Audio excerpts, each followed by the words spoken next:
Hi, I'm Scott. And I'm Jamie. And welcome to God or Not, the podcast where truth springs from argument among friends.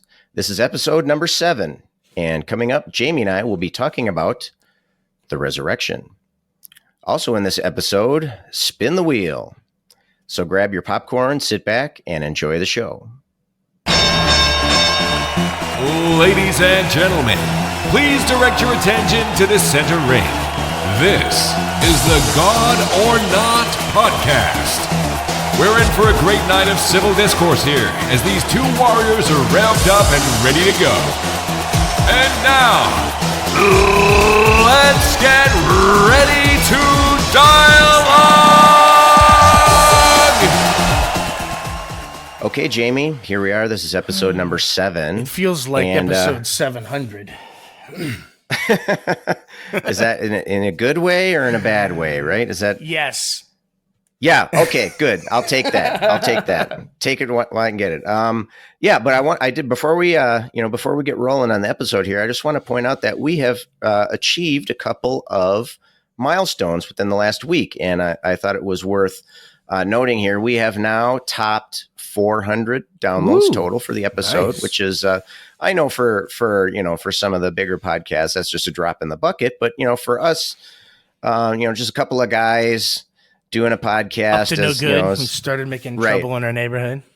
Exactly. And so I think we can give ourselves a little pat on the back for that. So we topped 400 episodes, and we also have an episode that is now up at 100 downloads. And so we, to be honest with you, it's going a little bit faster than I had thought it would. I mean, I figured we'd have a slow start, and I suppose, by many metrics we have, but it's not like, we're advertising the crap out of it or anything. And, but I'm happy. I'm satisfied and happy with the response that we've gotten, and with the interest and so on. And so, you know what, let's commit right now to do at least a few more episodes. Okay, we could do that. You know what?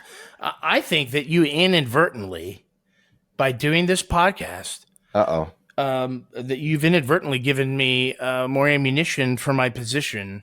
Okay, that God exists, and all right, let's hear it. Because for someone like you and I to get this far in, it's a miracle.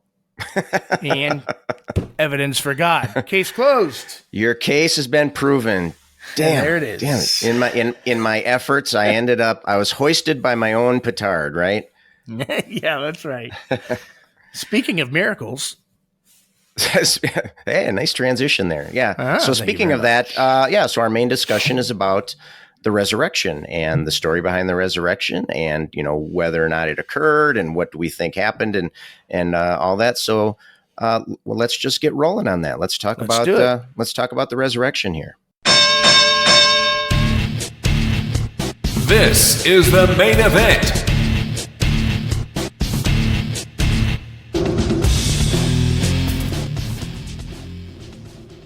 All right, Jamie, here we are. We're going to be talking about the big one, right? The resurrection of Jesus, the big moment. The resurrection.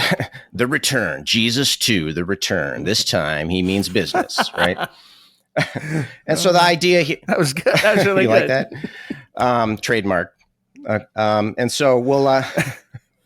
the idea here is that your suggestion is that, okay, well, if Jesus was killed and was resurrected, then boy, that is pretty pardon my French here, damning evidence, right? That's pretty strong evidence that something's got to be going on there. And so what we're going to do is we're going to kind of flesh out what your evidence is, what your what your argument is, and I'm hoping for heavy corrections coming from you if I get it wrong. And then we'll see where that takes us. All right. Well, anyway, but before we dive into that, there was one thing I wanted to bring up, and we have brought this up before, but I just want to touch on it, and then we'll move on. And that is, can God resurrect somebody if God doesn't exist? And that my reasoning for saying that is, if we're using this as evidence that a God exists, then is it really fair that because you kind of have to assume that a God exists in order to suggest that it's the cause of what, of the evidence. And so we've brought that up in other discussions, and I think we've committed to having a whole separate discussion about that. But I didn't just want to throw it out there and not give you a chance to say anything about it if you want to. Yeah. So the idea is, how do you know Jesus rose from the dead? Well, because God rose him from the dead. How do you know God exists? Well, because Jesus rose God from the dead. Right. So, or because Jesus rose from the dead. So, but I don't think that's what I'm saying. I think what I'm trying to say when I talk about the resurrection is I'm saying that the existence of God is possible, and then I'm using the resurrection to show that the probability of that. So I would akin it to, I'm not using like a deductive argument. So I'm not intending to go like, premise one, premise two, conclusion has to follow. That's okay. Not what I'm looking for. I mean, it's more of an inductive argument that's intended to be strong enough that if the premises were to be true, then it would be unlikely that the conclusion is false. So the argument's success or strength, it lies in this deductive method. So it would more look like this. Jesus was resurrected. A resurrection by natural causes is physically impossible. Therefore, the resurrection of Jesus was by supernatural causes, or something like that. So, like if you unpack the context of the resurrection, and I'm basically arguing that it is the best explanation, of the data. So it's an inductive argument, not necessarily a deductive argument. So I don't necessarily think it's circular under that kind of induction rather than deduction. Okay. All right. So that'll be a little teaser then for an up and coming discussion where are these arguments for a God, are they circular or not? So I kind of suggest that at least some of them are, and you're saying that they're not. And so we'll examine that closer at a different time. All of them, how should I word this? Some of them might be, right? So the way that you initially set it up, how do you know Jesus rose from the dead? Because God rose him from the dead. How do you know God exists? Because Jesus rose from the dead. That's circular. And so if you did that in a deductive form, then yeah, that would be circular. So I think there's probably some out there like that, but that's not necessarily what I want to try to argue. All right. Well, I'm not making you commit one way or the other on any particular thing right now. Thank goodness. For the record, tell us. Right. No, I'm just kidding. Okay. So we set that aside. So now, your evidence is, you claim, and I'm basing this off of, I watched you preach. I watched your sermon online about the Jesus resurrection. And I know that you're not going to use all of these points in our discussion today, but I just wanted to kind of get them all out there because I want to represent your argument as accurately as I can before, and then give you a chance to, I know you talked about like minimal facts and that kind of thing. So I'll let you address that after I list these. So you had, at least in your sermon, you had 7 points that you wanted to bring up that you thought kind of built the case that that Jesus rose from the dead. And the first point was that Jesus was a historical figure. Second one was that Jesus died by Roman crucifixion. The third point, that some point after Jesus's body was put in the grave, then the grave was found to be empty. The fourth point was that Jesus appeared alive to others after he had died. And then there was, I think these other 3 are the ones that you're not necessarily going to include, but just to throw them out there, you mentioned about Saul converted to Christianity. He had his, Road to Damascus event. Jesus' brother James changed his mind about Jesus. He kind of flip-flopped on that, or he was convinced of something. And then the last one was that Christianity developed a large following since then. So was I kind of on point with those 7, or how are we going to whittle that down, or what do you want to do with that? So the minimal fact argument was initially kind of brought into light by a guy by the name of Gary Habermas. And he gives several historical details that are considered so well attested by historians that they're considered historical fact. And then once lying these facts, now historians have to ask themselves, like, what hypothesis best fits these details. And so his minimal fact, there are 12 initially, but some of them are more convincing than others. And so he could narrow it down to just a few, 3, 4 that are considered historical fact and that seem to be very convincing. But I do have to lay the groundwork a little bit about the minimal facts so people understand what this is. So, all right, tell us, preach to us. There's at least 2 major prerequisites for something to meet the minimal fact. First is that each event had to be established by more than adequate scholarly evidence, and usually by several critical, ascertained, independent lines of argumentation. Second, the vast majority of contemporary scholars in relevant fields had to acknowledge the historicity of the occurrence. So when we talk about the vast majority or virtually all scholars, he's not talking about 100% of scholars. I don't think you could get anybody to agree 100% on anything. So what he's talking about here is about a 95 percentile, with one exception. And this is the caveat for this: the empty tomb enjoys only roughly 75% consensus. But all the rest of the ones I'll list today are in the 95% as far as consensus. So the way he did this was he counted a wide spectrum of scholarly views, tracing responses in like 140 sub-issues related to the death, burial, resurrection of Jesus. He went through about 3,400 sources in French, German, and English. He concentrated on both well-known and obscure writers alike across the entire spectrum, from skeptical, liberal sources to conservative ones. And when establishing a consensus of views, it's important to show that. So he's saying he's run the gamut from one end of the spectrum to the other. And so the scholars span a wide range of theological and philosophical convictions. Some are atheists, some are agnostic, some are Jews, some are Christian, and you have everybody in between. So having said that, the minimal facts that I like to present is that Jesus was a real historical figure, that he died by Roman crucifixion under Pontius Pilate, that the grave was empty, that Jesus appeared alive to others after his death.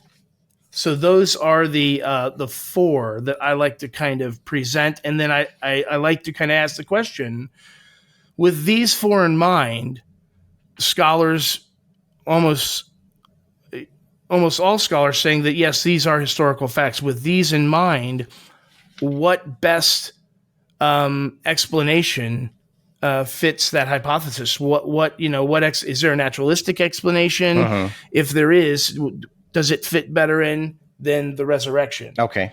So those are the 4 that I like to use, and those are the 4 that we'll use tonight. Okay. All right. So the first 4 off my list, right? Jesus was a historical figure, died by crucifixion, grave was empty, and he was up and about just as well as you please later on that day, or weeks later, or whatever the time scale was. Right. Okay, so let's take a brief look here about the sources of the information. Okay, so obviously we're basing heavily on the Gospels from the Bible.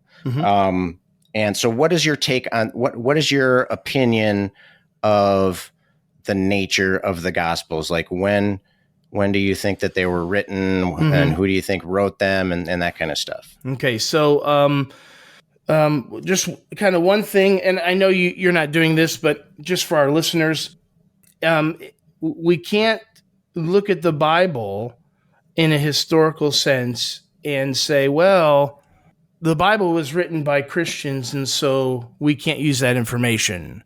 Historians don't do that. They take into account possible biases and things like that when they determine what it is they're going to consider was real history and what wasn't. So, so it's important that we don't disregard the Bible. And I don't even like to call it the Bible at this point. I like just to say that they're ancient writings. Okay. That they're a compilation of ancient writings. And so for our listeners, of course, the New Testament is a collection of writing, 27 books by the followers of Jesus compiled into one major work that we call the New Testament. And then that's in one bigger work that we call the Bible. I think the New Testament, well, let me see here. I think that we have separate independent sources for the Bible. First of all, I think that the writings of the New Testament are composed of many different documents that were written and circulated independently in the first century. Like the Apostle Paul didn't know about Mark's writings, and in turn, Mark didn't know about the Apostle Paul's letters. Matthew, John, and James all wrote texts that were unknown to the others. And that's why historians treat much of the New Testament as separate independent sources. So I think they're independent. I think the documents of the New Testament were written early, between 30 and 60 years after Jesus' death. Now, these documents are considered to be some of the earliest writings of antiquity. And what I mean by that is that you're saying the Gospels were written from between 30 and 60, right? Yeah. Okay. Matthew, Mark, Luke, John, and a lot of the other works of the Apostle Paul, Galatians, Ephesians, things like that. But when we talk about writings of antiquity, it is it's almost impossible to find any kind of sources from written in the actual time period that just didn't happen back then. And these, the New Testament, they are some of the earliest between the events and the writings of any work of antiquity. And I know that 30 or 60 years seems like a long time, but we do have to remember that in first century Palestine, they were an oral culture. Right. They didn't write things down, so they memorized things orally and they passed them along the way. And then also most people weren't writing, or most people didn't have someone famous like Caesar or Pontius Pilate or whomever, or Jesus. In antiquity, people didn't write about those people during their lifetime. So people weren't writing about Pontius Pilate or Caesar during his lifetime. It's only after they died did people start to write about them. And so, boy, so how can you write about somebody who never dies then? That's a good question. Checkmate, Christian. Boom. So I think that 30, 60 years seems long, but I think that we could go back to an early creed that talked about by the Apostle Paul, that even the most liberal scholars will place within 2 or 3 years from the resurrection or from the crucifixion. And that was the verse in 1 Corinthians. It said that Christ died for our sins according to the scriptures, and that he was buried, and that he was raised on the third day according to the scriptures, and that he has appeared to Cephas and then to the 12. So even the most liberal New Testament scholars, people like Gerd Luderman and Robert Funk from the Jesus Seminar, they all agree that they say there's no doubt that this ancient creed goes right back almost to the crucifixion itself. So while some of the New Testament may have been written 30 or 60 years later, the main idea in the New Testament was being talked about right after the crucifixion. At least that's what we are seeing. And another reason why I would say that the New Testament is trustworthy is because we have such a plethora of manuscripts that we can evaluate and determine what is authentic and what isn't. Bruce Metzger, who is the Bart Ehrman, worked under Bruce Metzger. Oh, hold on. I was just looking it up while you were talking here. So the letter to First Corinthians, you were saying, was from 2 or 3. Now that was written by Paul the Apostle, right? Who wasn't born until after that, right? So when was he supposed to have written that? I mean, if he wasn't born until, it says here, 5. Yeah, AD. No, you misunderstand what I'm saying. Okay, what? That 1 Corinthians 15, that is a creed that dates back to just after the crucifixion, and the Apostle Paul is he included that in the thing. Yeah, he's writing this statement to the Corinthian church saying, "Hey, you know about this? I gave this. This was given to me before I gave this to you last time." And so, as they kind of work out all the details and the timeline, they say that some of these guys are saying, "Hey, this looks like it could be, 37 AD, 36 AD, just after a year or two after Jesus's crucifixion." So here we see the early church teaching that Jesus died and that he rose and he appeared. And so while some of the New Testament documents weren't written till years or a few decades after, that creed is historically known to have come just after the resurrection. Okay, and he bases it off of... Yeah, so that creed was given to him, and he puts that down in 1 Corinthians. Does that make sense? Yeah, I get it. Okay. So then who wrote the Gospels, or does that matter? I think it does matter because, but overall, it probably doesn't matter. But I generally agree with the early church fathers that Matthew wrote Matthew, Mark wrote Mark, Luke wrote Luke, and John wrote John.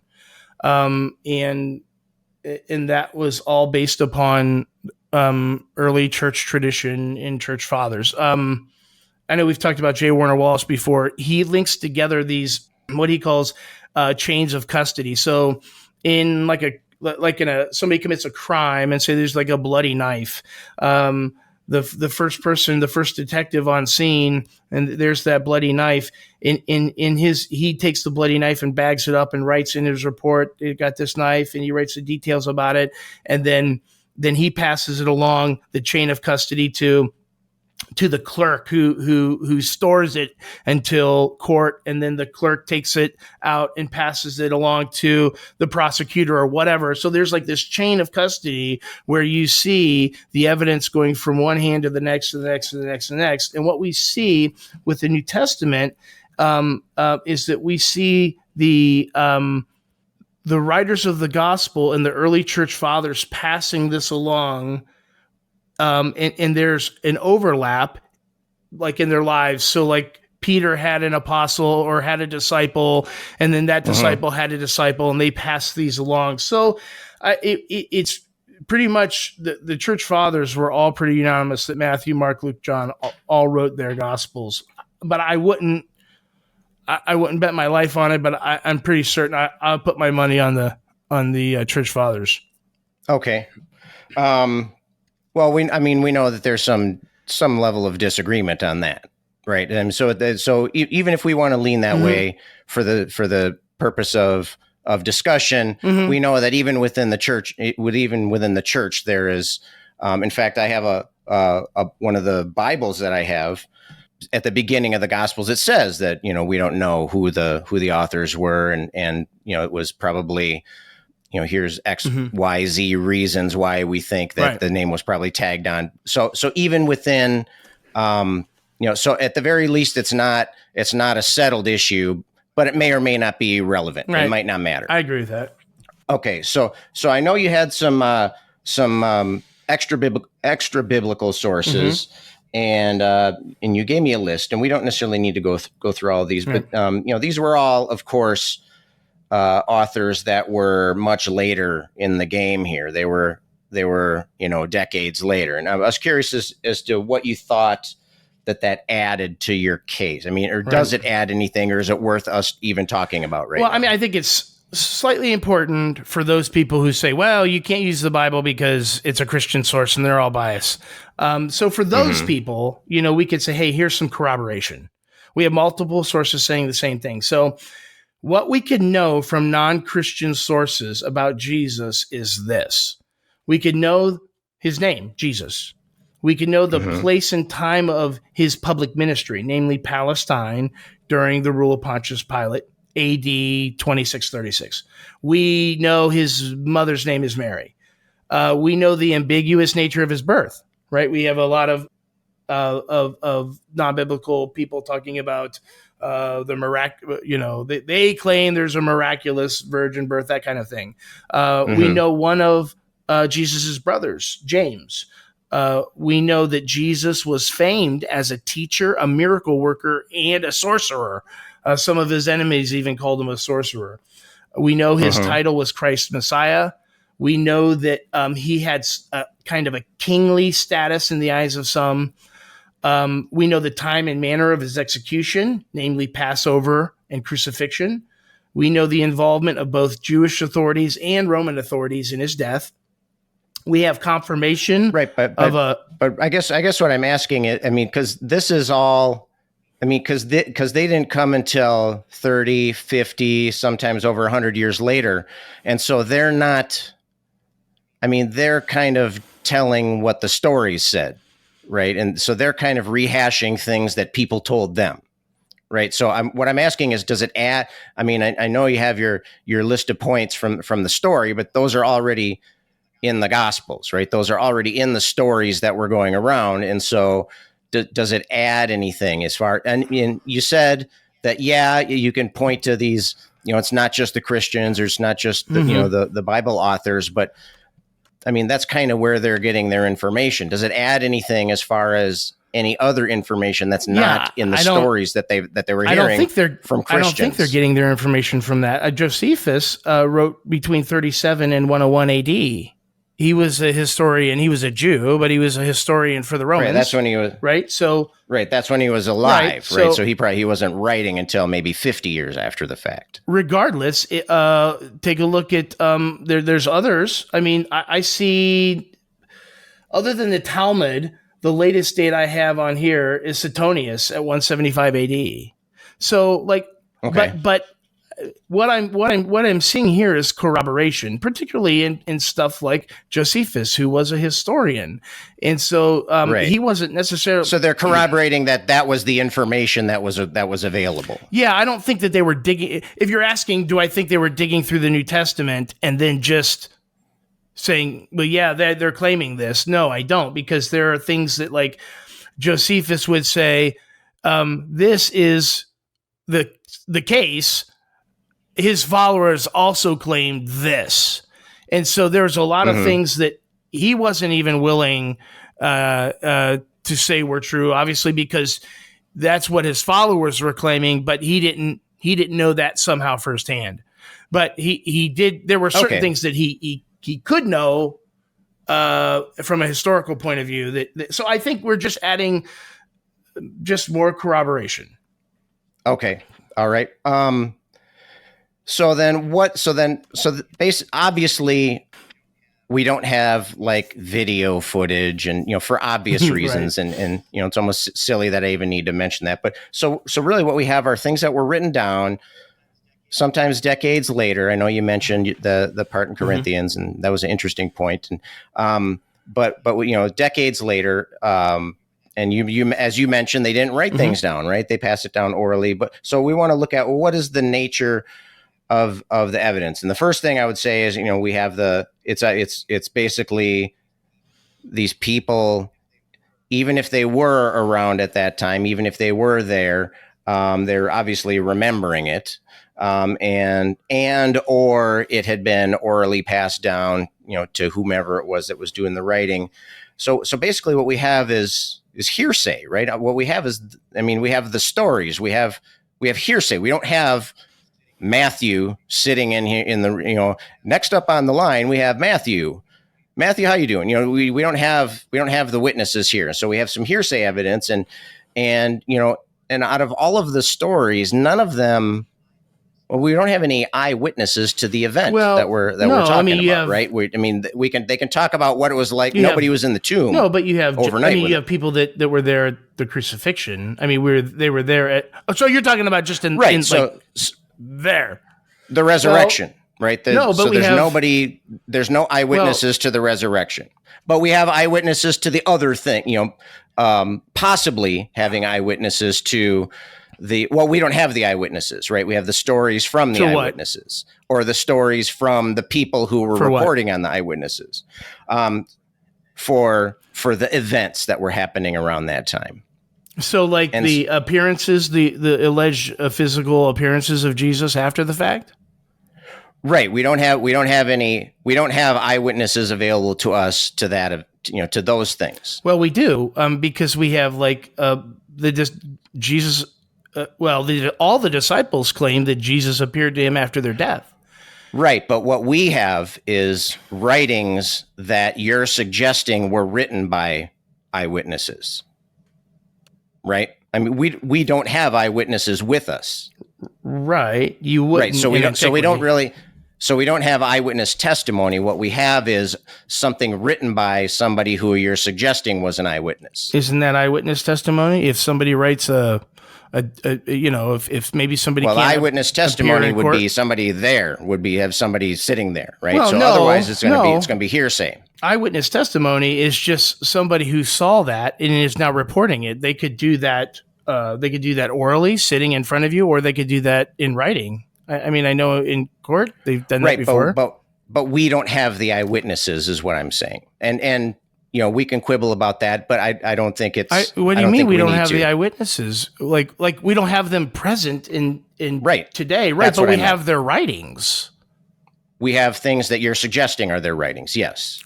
Yeah, that historians are like even Bart Ehrman suggests that those are eyewitness certain things he'll say that's an eyewitness account. Now, we talked about that before. We talked about that we said that at the very least it's not a settled point on whether or not these were actually written by the people that said wrote them. Right? The book of Matthew may or may not have been written by somebody named Matthew. But I don't think that takes away from the point of, let's just say, let's take, for instance, let's say the book of Mark. So Mark was not an eyewitness to the events of Jesus' life at all. Right. He was a disciple of Peter. And but Peter was an eyewitness, and Peter's claimed to have seen Jesus after he was dead. And that's what the Gospel of Mark is. It's Peter's account of kind of how things went down. So Mark is basically his scribe. Mm-hmm. It's not called the Gospel of Peter, but it is Peter's work, and Mark was just rehashing it. So, in some cases, we do have people who were eyewitnesses who wrote it down or had it written down. And in the book of Luke, he went and investigated all this, went to all these different eyewitnesses, and before he wrote the book of Luke.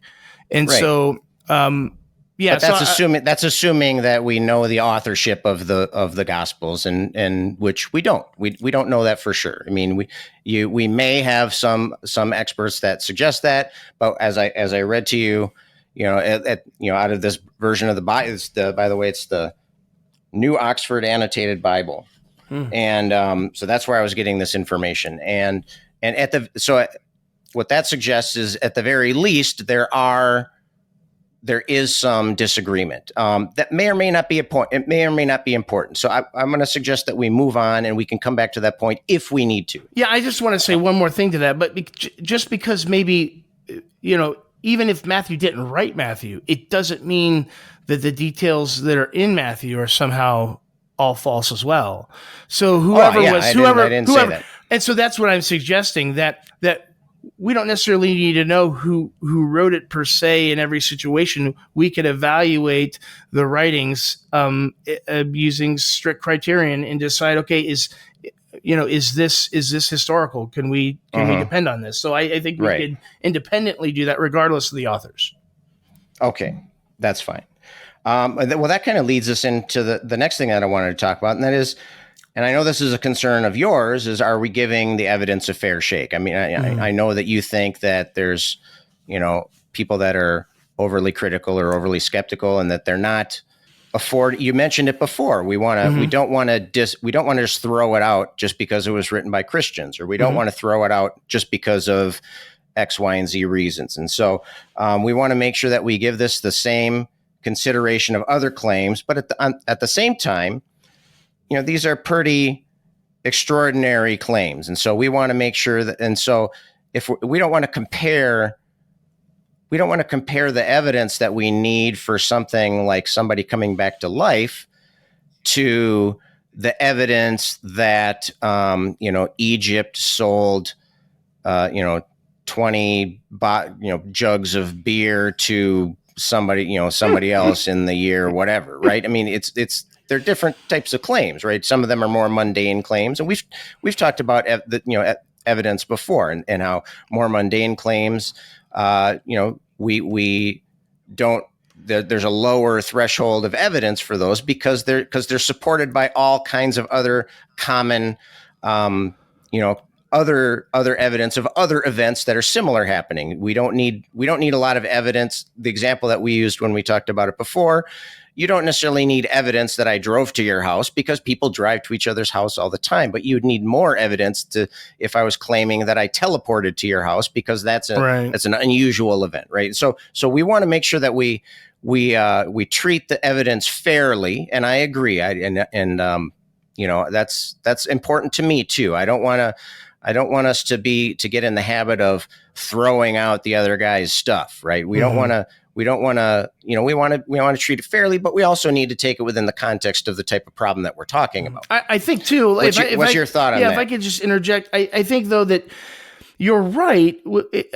There are certain things that I'm going to pause and not just accept, and I'm going to do more investigation, obviously, when more is on the line. But the criterion, the certain things that historians use to determine whether or not something is truthful or not doesn't change. We're talking about multiple independent sources, enemy attestations, principle of embarrassment, eyewitness testimony, and early testimony.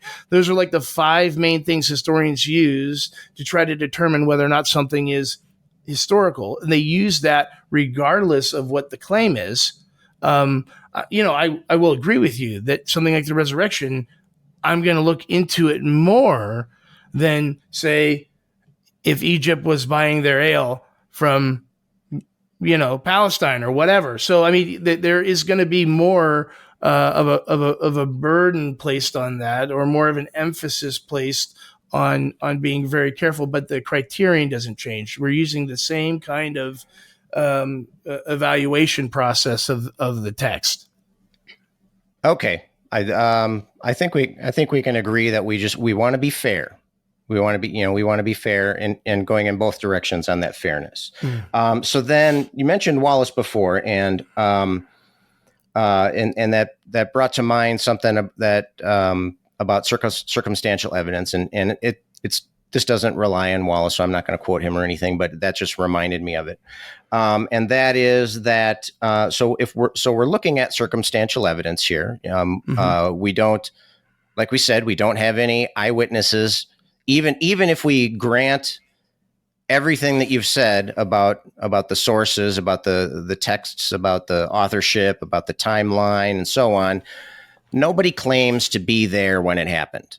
right? Nobody claims to have been at the tomb to witness the actual resurrection. Right. They saw him alive, then they saw him dead, then they saw him alive. Right. Right. Okay. So, but they didn't see what happened in the in the tomb at night. Okay. So we have some. So we're talking about the Does that matter? Yeah. Well, it certainly does, because we have circumstantial evidence here, and so we need to make sure that.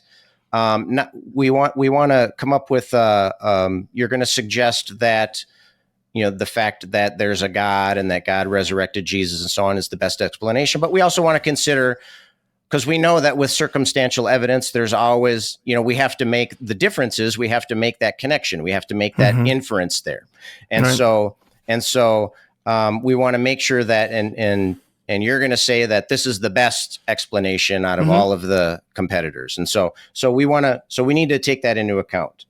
But I did want to ask you something specifically about Wallace, and that is that, so we know that he was a cold case detective, right? And he would solve crime. Was it like specifically murders, or was it different kinds of crime? Maybe a kidnapping or something, or other kinds of stuff? He was a police officer for many years. He did all kinds of stuff. But I know that towards the end of his career, he focused on cold case homicides. Okay.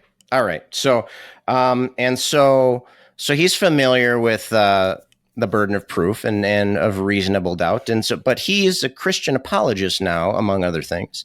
And that would suggest that he thinks that this kind of supernatural event is a reasonable explanation. In fact, he would say it's the most reasonable explanation. I would think. Yeah. But then why? So then and maybe you're more familiar with his work than I am. Well, for sure you are. But did he have any cases where he couldn't? You said he had a pretty high conviction rate. Was there any cases that he couldn't convict because of a possible supernatural event? I mean, because like if they find a body, I mean, if there are supernatural demons or devils or pixies or who knows, or unicorns or whatever, then maybe they made it look that way. Maybe a demon killed somebody and framed Joe Schmo. I mean, what?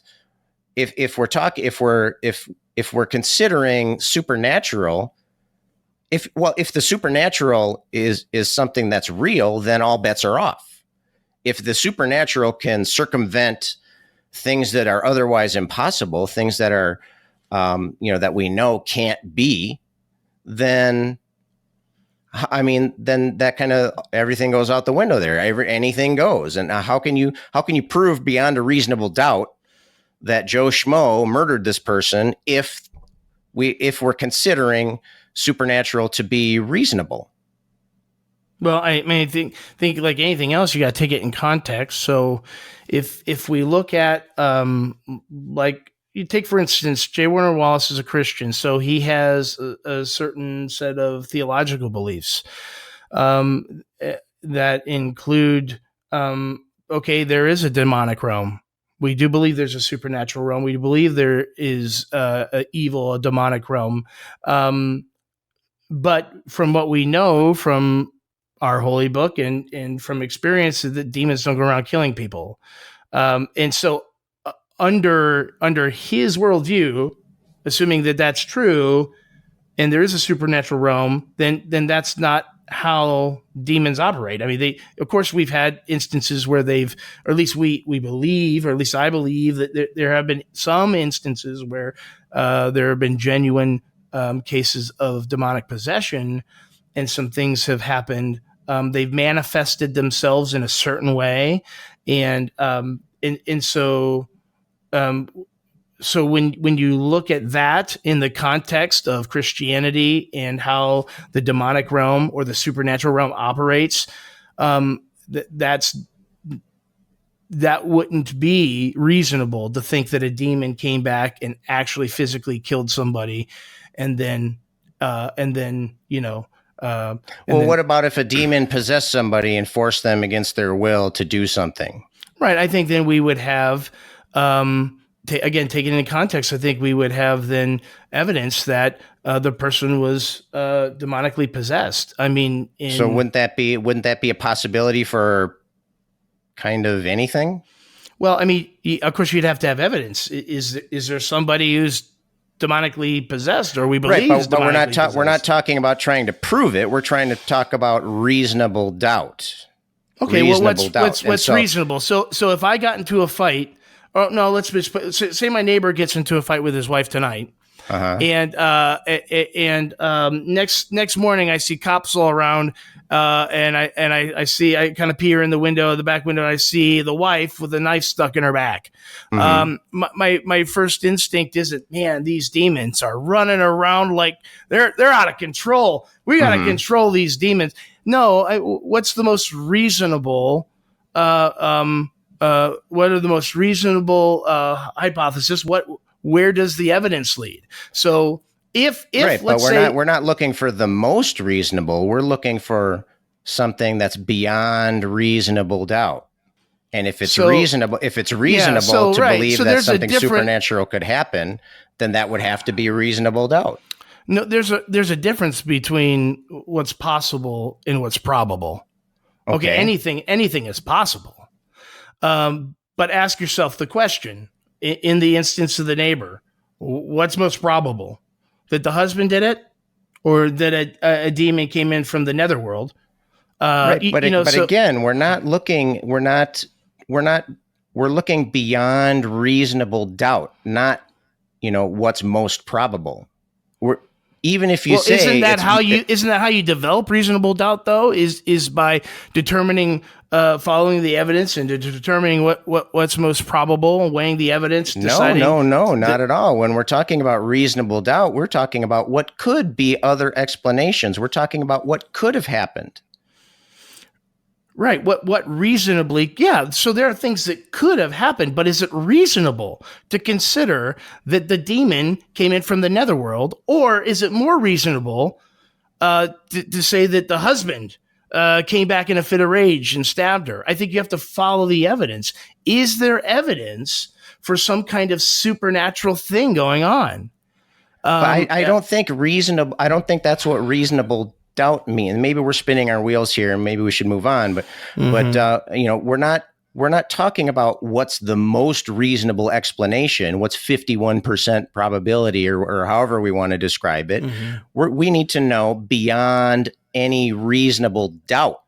Not, can you prove it was something else? Right? We don't have to prove that somebody else did it. All we need is maybe they did do it, and it's reasonable to think that it could have happened that way. No, it's reasonable to say that it's a possibility. I don't think it's reasonable. And that's reasonable doubt. No, that's what reasonable doubt is. Hold on. So you're a juror. You're a juror on this, in this trial, the murder of the wife, my neighbor. And all the evidence points to the husband, but you believe in the supernatural realm. So you're going to tell me that even though all the evidence points the husband did it, and we have no real evidence of any kind of supernatural thing going on, except for your belief that there's a supernatural realm, though that's possible. Is that going to be reasonable enough for you to say, yeah, not guilty? Well, that's kind of my point now, isn't it? If you're asking me, I don't think this, appealing to the supernatural is reasonable, and so I would say, okay, that's an unreasonable doubt. To suggest that it was a demon possessing them is an unreasonable doubt. It's not a reasonable doubt. And so, but if that's what I'm saying is, like, doesn't that seem to be conflicting? If somebody thought that the supernatural was a reasonable explanation for something, then they would, if they wanted to be consistent, they would have to say that was a reasonable doubt. They would have, if they wanted to be consistent with that, they would have to say, that I think believing in the supernatural is reasonable, and since this casts doubt on this conclusion, there you go, reasonable doubt. I mean, I believe that meteors exist too, but that doesn't mean I have reasonable doubt that the wife was killed by a meteor that came in through the kitchen window, knocked over a knife that slammed into her back. Right, right. And so, that makes sense because we know things about meteors. We have physical evidence. We know the type of objects they are. We know that the type of things that happen when they come in, but we don't have that information about supernatural. But that's not true. If you want to talk about the supernatural, in particular, talking about Christianity, there are things that we know. If Christianity is true, then there are things we know about the supernatural, and there are things that we can predict and determine about the supernatural. So you're saying that according to Christianity, that demons can't possess human beings? No, demons can possess human beings. Okay, so we know that can happen. Can a demon possess a human being and then kill somebody? Yeah, but you would have to. There would have to be evidence. So we know that can happen, right? But that doesn't. Well, if it's supernatural, there's not going to be any physical evidence, right? Science can't measure the supernatural. No, that's not true. Someone's frothing at the mouth and doing some kind of weirdo. What was that movie? Emily Rose, was that it? The Exorcism of Emily Rose. That was right. Yeah. Oh, that freaked me out. I can't do scary movies. Anyhow, so you have that stuff going on. I would say that's at least if you were there, that might. I mean, at least if you believed in the supernatural, then that would be evidence for the supernatural. What was going on there? So. Yeah, I mean, I think we could know things about the supernatural. So let me see if I can sum up what you're saying here. And you're suggesting that we know enough about the supernatural that we can differentiate between reasonable supernatural assumptions and unreasonable supernatural assumptions. Yeah, if Christianity is true. Okay. Yes. All right. Like that's at least fine. we that's can fine. as Christians. I'm satisfied with your response there. So let's move on. Wait, whoa. Whoa. I'm not saying you've convinced me. I'm saying I know that. I know that. That's still. That is such a. I am gonna sleep like a baby tonight. Mark the date right now. Okay. All right. All right. Yeah. The next thing I wanted to ask you is about the difference between belief and reality. And so I wanted to give an example here. And so I don't think it's a big secret, and I hope I'm not revealing too much about you right now, but you believe in God. Don't you? Okay. So you believe in God and I don't. I don't believe in God. And you act as though God were real. Is that, yes. Would you, yes, would that be accurate? Okay. And I act as if God is not real. Now, obviously one of those two things is true. God is either real or not real. Okay. We can't have both. And we have to have one, right? They're mutually exclusive and jointly, how did that go? Mutually exclusive and jointly complete or something like that. Has to be one of them and only one of them. Okay. So one of us is acting not according to reality, right? No. And so really we would have to say that the thing that motivates us to act and to live and to speak and to write is what we believe, correct? Yeah, and we would believe you say to be that true. Yeah. Would you say that that's independent of reality? It's not what's real that drives us to act. It's what we believe about reality that drives us to react. And with one caveat there, reality can, hopefully, influence our beliefs. If something is real, But setting that aside for a second, it's not reality that drives us to act. It's what we believe about reality, right? What we believe to be true. That would we believe to be true. Truth is that which corresponds with reality. Yes. Okay. Yeah. Right. Okay. So what we're looking at here then is the way I figure it. So what we're trying to determine here is not necessarily, and I'm not saying these are totally unrelated because obviously they're related, but we don't need to justify. I don't need to come up with an explanation on what happened. What I need to come up with an explanation for is why do these people believe this thing happened? Right. And so that's the crux there, right? If these people sat down, whoever wrote Matthew, Mark, Luke, and John, and then the subsequent writings after that. Whoever wrote them, they sat down with their pen in their hand or whatever they wrote with, their mind motivated them to do the writing. So we just need to come up with an explanation on why do these people believe this? Now, I'll grant you that one of the possibilities is, hey, maybe that's real. Maybe that's what really happened, right? But there could be other possibilities. And if there were other possibilities, then we might not be in a, if all we're judging it by is on the writing itself, then we might not be in a position to make a solid judgment on that. What do you say to that? Well, I mean, I think that's probably partially true. I think that that it is a, I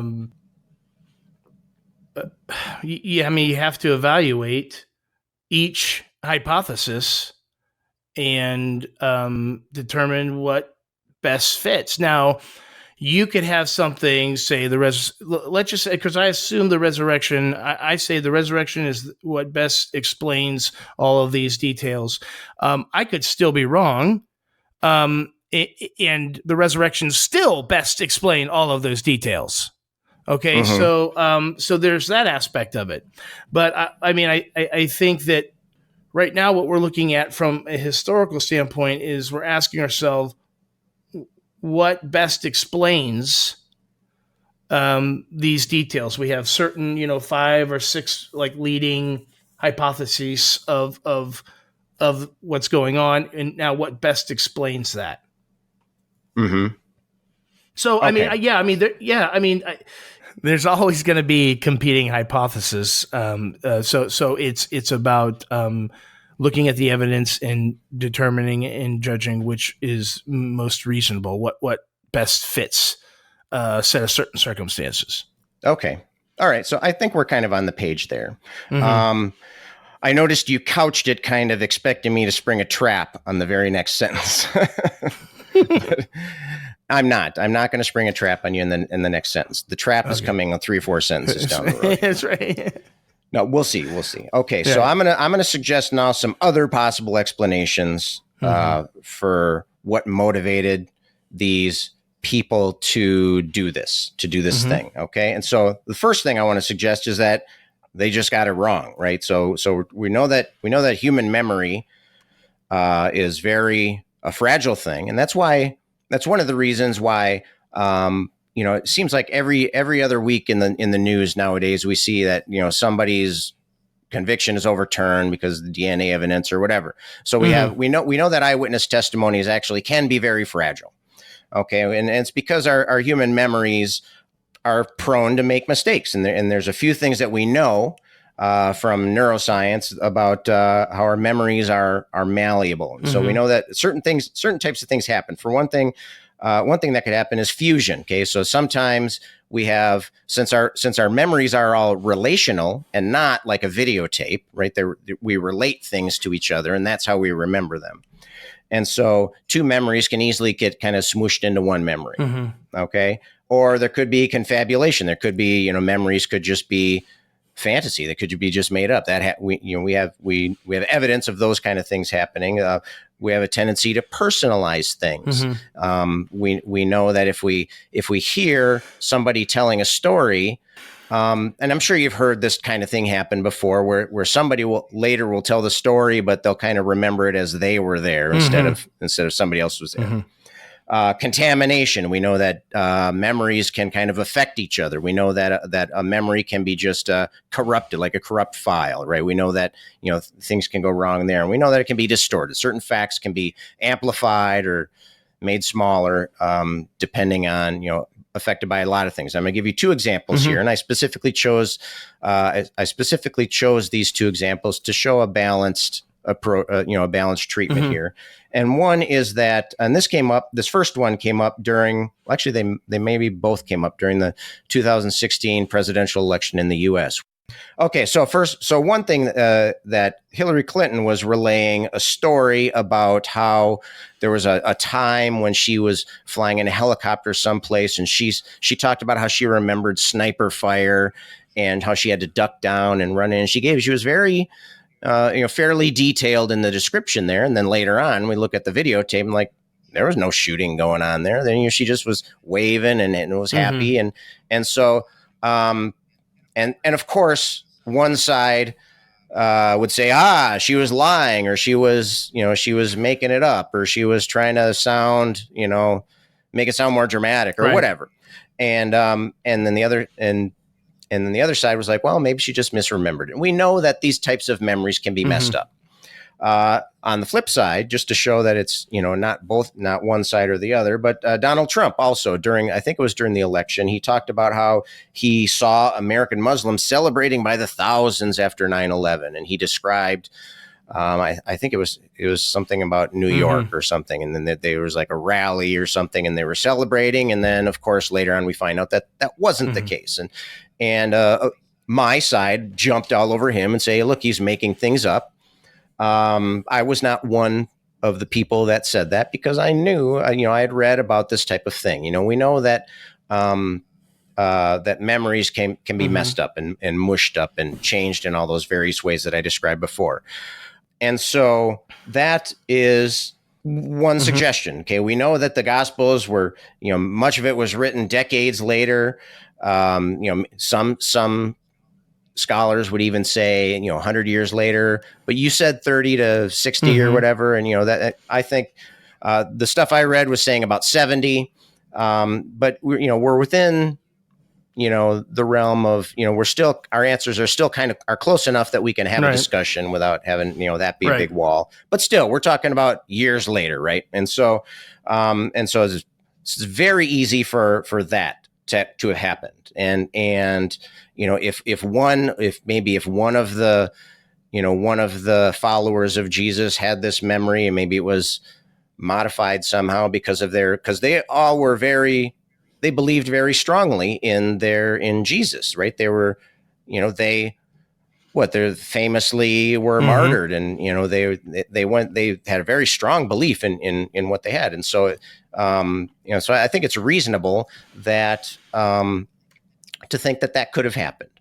And plus we also know we have many, many cases from our studies in neuroscience and psychology that this kind of thing does happen. You hear stories about implanted memories. You hear stories about, a child accusing their parent of molestation. And then we find out later that it didn't happen because they were away at camp for those 2 weeks or something, and so very important and very strong memories, but it can be modified somehow. So that's going to be my first suggestion, and we'll come back to that.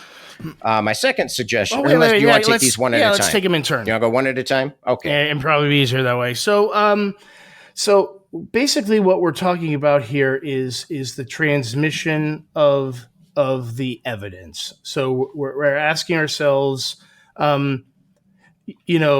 these people who saw these things, did they accurately, were they able to accurately, either in writing or orally pass it along through history without it being changed, and not necessarily nefarious intent, but you suggested a lot of it has to do with just some mind playing tricks and some other things going on. So honest to goodness mistakes. So it reminds me of like the telephone game, right? And for our listeners, I'm sure they know about it, where it involves where somebody has like a sentence or a brief something or other, and they whisper it to a person standing right next to them in line, and then that person whispers it to the next person, and so on, all the way down the line, and then the last person recites it out loud. What she heard, and then everybody has a good laugh because it's all jacked up.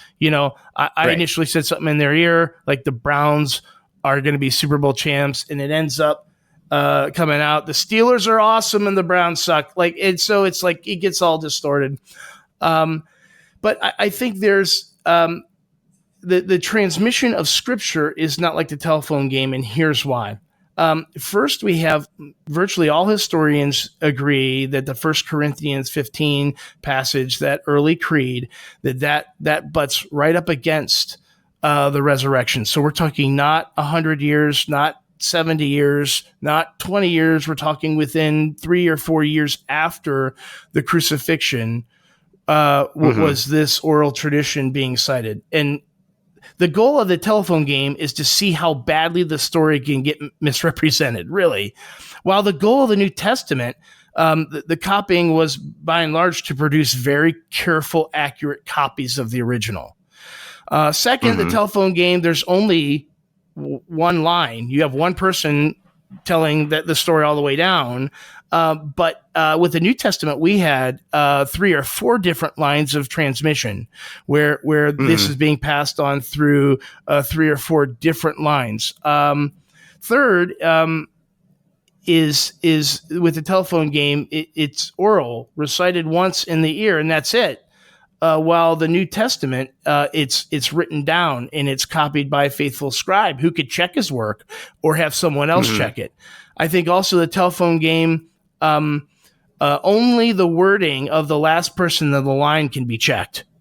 But while the New Testament, the textual critics have access to many early texts. So we have some going very close back to the time of the autographs. And then I think lastly, ancient scribes had access to all these earlier texts and would often check their work against a manuscript that was many generations older than their immediate ancestor. Would come after it's written down, right? That would come after the 40 years or whatever, right, the 30 years. But you're forgetting we have that creed that historians say, yes, this is historical, that this was documented correctly, that Jesus died by Roman crucifixion, that, that was okay. Yeah. So that was, but that creed doesn't talk about the meeting up with Jesus later on. Sure it does. It says,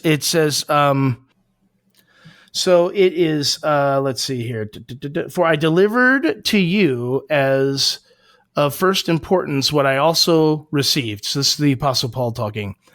That Christ died for our sins according to the Scriptures, and that he was buried, and that he was raised on the 3rd day according to the Scriptures, and that he appeared to Cephas and then the 12. So that was the early creed that butts up right up against the resurrection. That historians say, yep, that is historical. That was passed down. So that was in fact written. Yes. Well, it was oral, but they could use a timeline to say, okay, well, if let's see, Jesus' crucifixion was around 30 AD, and Paul's conversion was 32 AD. Paul's first visit to Jerusalem was at this time, and so they could say, if the crucifixion was in 30 AD, Paul's conversion was as early as 34 AD, and his first meeting in Jerusalem was around 37 AD. Then we could see the time between the event of Christ's crucifixion and Paul receiving the information about his death, burial, and resurrection. It would be as short as 5 or 6 years.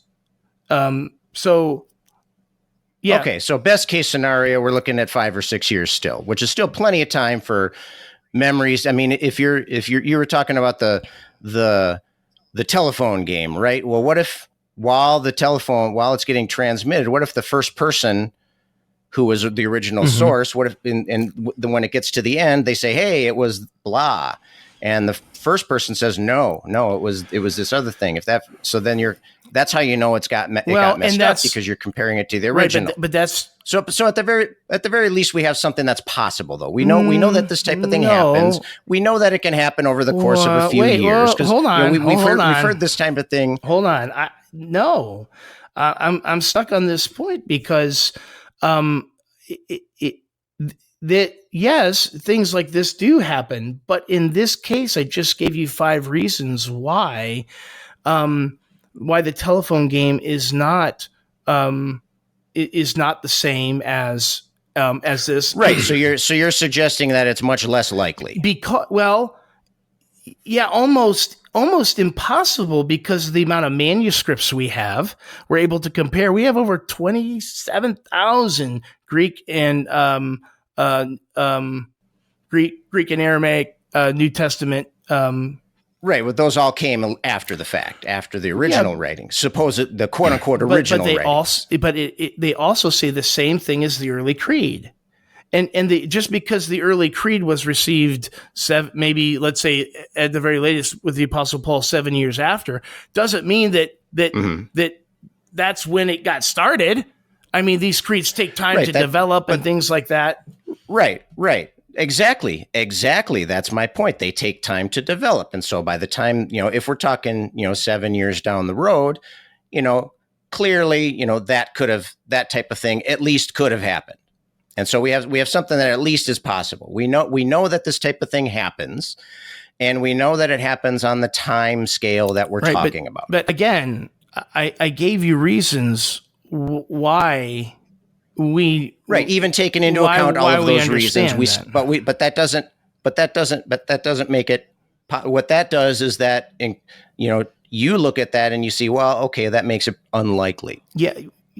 Okay, but we still know we still know that this type of thing happens, and we know that it's possible. So what do you think it is that that got messed up, or how it got messed up? How exactly along the line of either orally or written transmission, what got changed, or how did it get changed? Well, I mean, if an oral tradition had developed about people seeing Jesus people see Elvis all the time. People see dead people very often. And so very often it's when people that were very important to them. Obviously it's not random people seeing, well, I suppose sometimes it is, but very often it's, huge Elvis fans, they see Elvis. And I'm not saying that would work. We have evidence that this happened. What I'm saying is that would work if Jesus only appeared to one person, or he only appeared to a couple of people, but he appeared to all kinds of people, including 500 people at one time. So you can't hallucinate. Well, we have the one story saying that it was the 500 people. We don't have 500 individual documents, right? We just have one person saying it was 500 people. But also, you could know the truthfulness of that. First of all, historians believe that is true, that the 500 people saw something. So it actually happened. They won't go of course they won't go so far as to say Jesus resurrected, but that is historical, that at least 500 people, and the way they could tell is by using the same criteria they do for everything else. And you could look at... Sure, but historical doesn't necessarily mathematical mean factual. Right. Nothing is. So unless you want to throw out all of history and say, well, we can't know anything... You know what I'm saying? Like, all I'm saying is right. But we're considering reasonable. Let's move on to that. So is that reasonable to consider? After I gave you this information, is it reasonable to imply that the disciples or this transmission got lost in somehow in translation? Oh, yeah, it definitely is reasonable, because we know that this type of thing has happened. We know that it's happened on the time scale that we're talking about. We know that multiple people have done this. We talked about how one person's memories can, if they hear stories from one person, it can affect their, the memories of the other person. They can personalize it. They can say, oh, it happened to me too, and all that kind of stuff. Yeah, but we're talking about individuals and groups. We're talking about situations where Jesus ate with people, where exactly. Jesus touched people, and they're all reporting the same thing. And so if that really happened, then that would be one possibility to motivate, for their belief. But what I'm saying is that there could be other possibilities. I would say there's other reasons they believe. I would say, yes, there are other possibilities. I wouldn't say that is. I wouldn't say that this. I would say of all of these things, this is extremely low on the totem pole as far as is reasonable. Like when you think about reasonability, it's something could be possible. Maybe I should say probable. Do you think this is actual probable? It's possible, yeah. Well, but is it probable compared to what? Probable is a relative. To. I think it's more likely this than anything else. I have no idea. Okay, I don't know. Okay, so let's move on to the next one. I have a few other suggestions here, and the second one was that aliens. Mm-hmm. Aliens, right? And I'm basing this off of, and I think I've brought this quote up before, but maybe not. But it was Arthur C. Clarke. He was a sci-fi author, and he said, any sufficiently advanced technology is indistinguishable from magic. And not necessarily that he was making a claim about the world. And I think he said it in the context of they were talking about sci-fi, but we can easily imagine that kind of thing. I mean, we see stories about, explorers and encountering primitive tribes, and then they light a lighter, and everybody's a lighter. It's magic. You can summon fire and stuff like that. And so we've at least seen movies where they do things like that, and so we can kind of wrap our head around that. So imagine that Earth is the primitive tribe, and then we have these maybe an alien species coming to visit Earth, and maybe they have some kind of advanced technology. Maybe that they could, in one case, maybe they kind of reproduced everything in the Bible. Maybe they, maybe they decided for whatever reason they wanted, to make this happen, and they can do things. Maybe they can do things that to us look like miracles. Maybe they can make it appear that somebody's dead, or maybe they can take somebody who is dead and make them appear to be alive. Or, they could even do things like pod people. Maybe they insert maybe Jesus wasn't really a human being. Maybe it was like a simulated human being, or the imagination can run wild here. and so that would fit. That would fit all of your evidence. That would fit everything written about written in the Bible. It would fit everything from the other authors that you were talking about that were writing about things, historians and so forth that were writing about that time. So that would be another option. Yeah, I mean, okay. I'm sorry. Were you done? Yeah. So sorry. Go ahead. What do you have to say about that? I think that when we're looking at evidence for this kind of thing, hey, what is the most likely? What is the thing that seems most likely?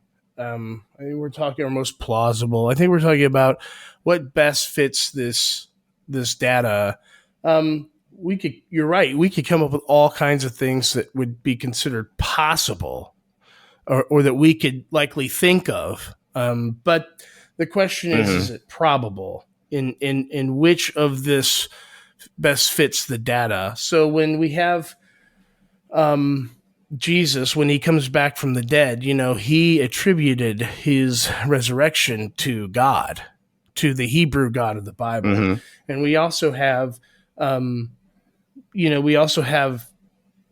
this resurrection set in that first century Palestine, Judaism, kind of historical backdrop. So I don't think there's any evidence that UFOs raise Jesus from the dead, other than the evidence that is listed, that we listed, the minimal facts, which I think when you put the two hypotheses together and ask the question, which best fits the data, that aliens that we really don't have any evidence for traveled probably several light years for probably several thousands of miles to come and interject one time here in human history for some unknown reason? Or was it that Jesus was God,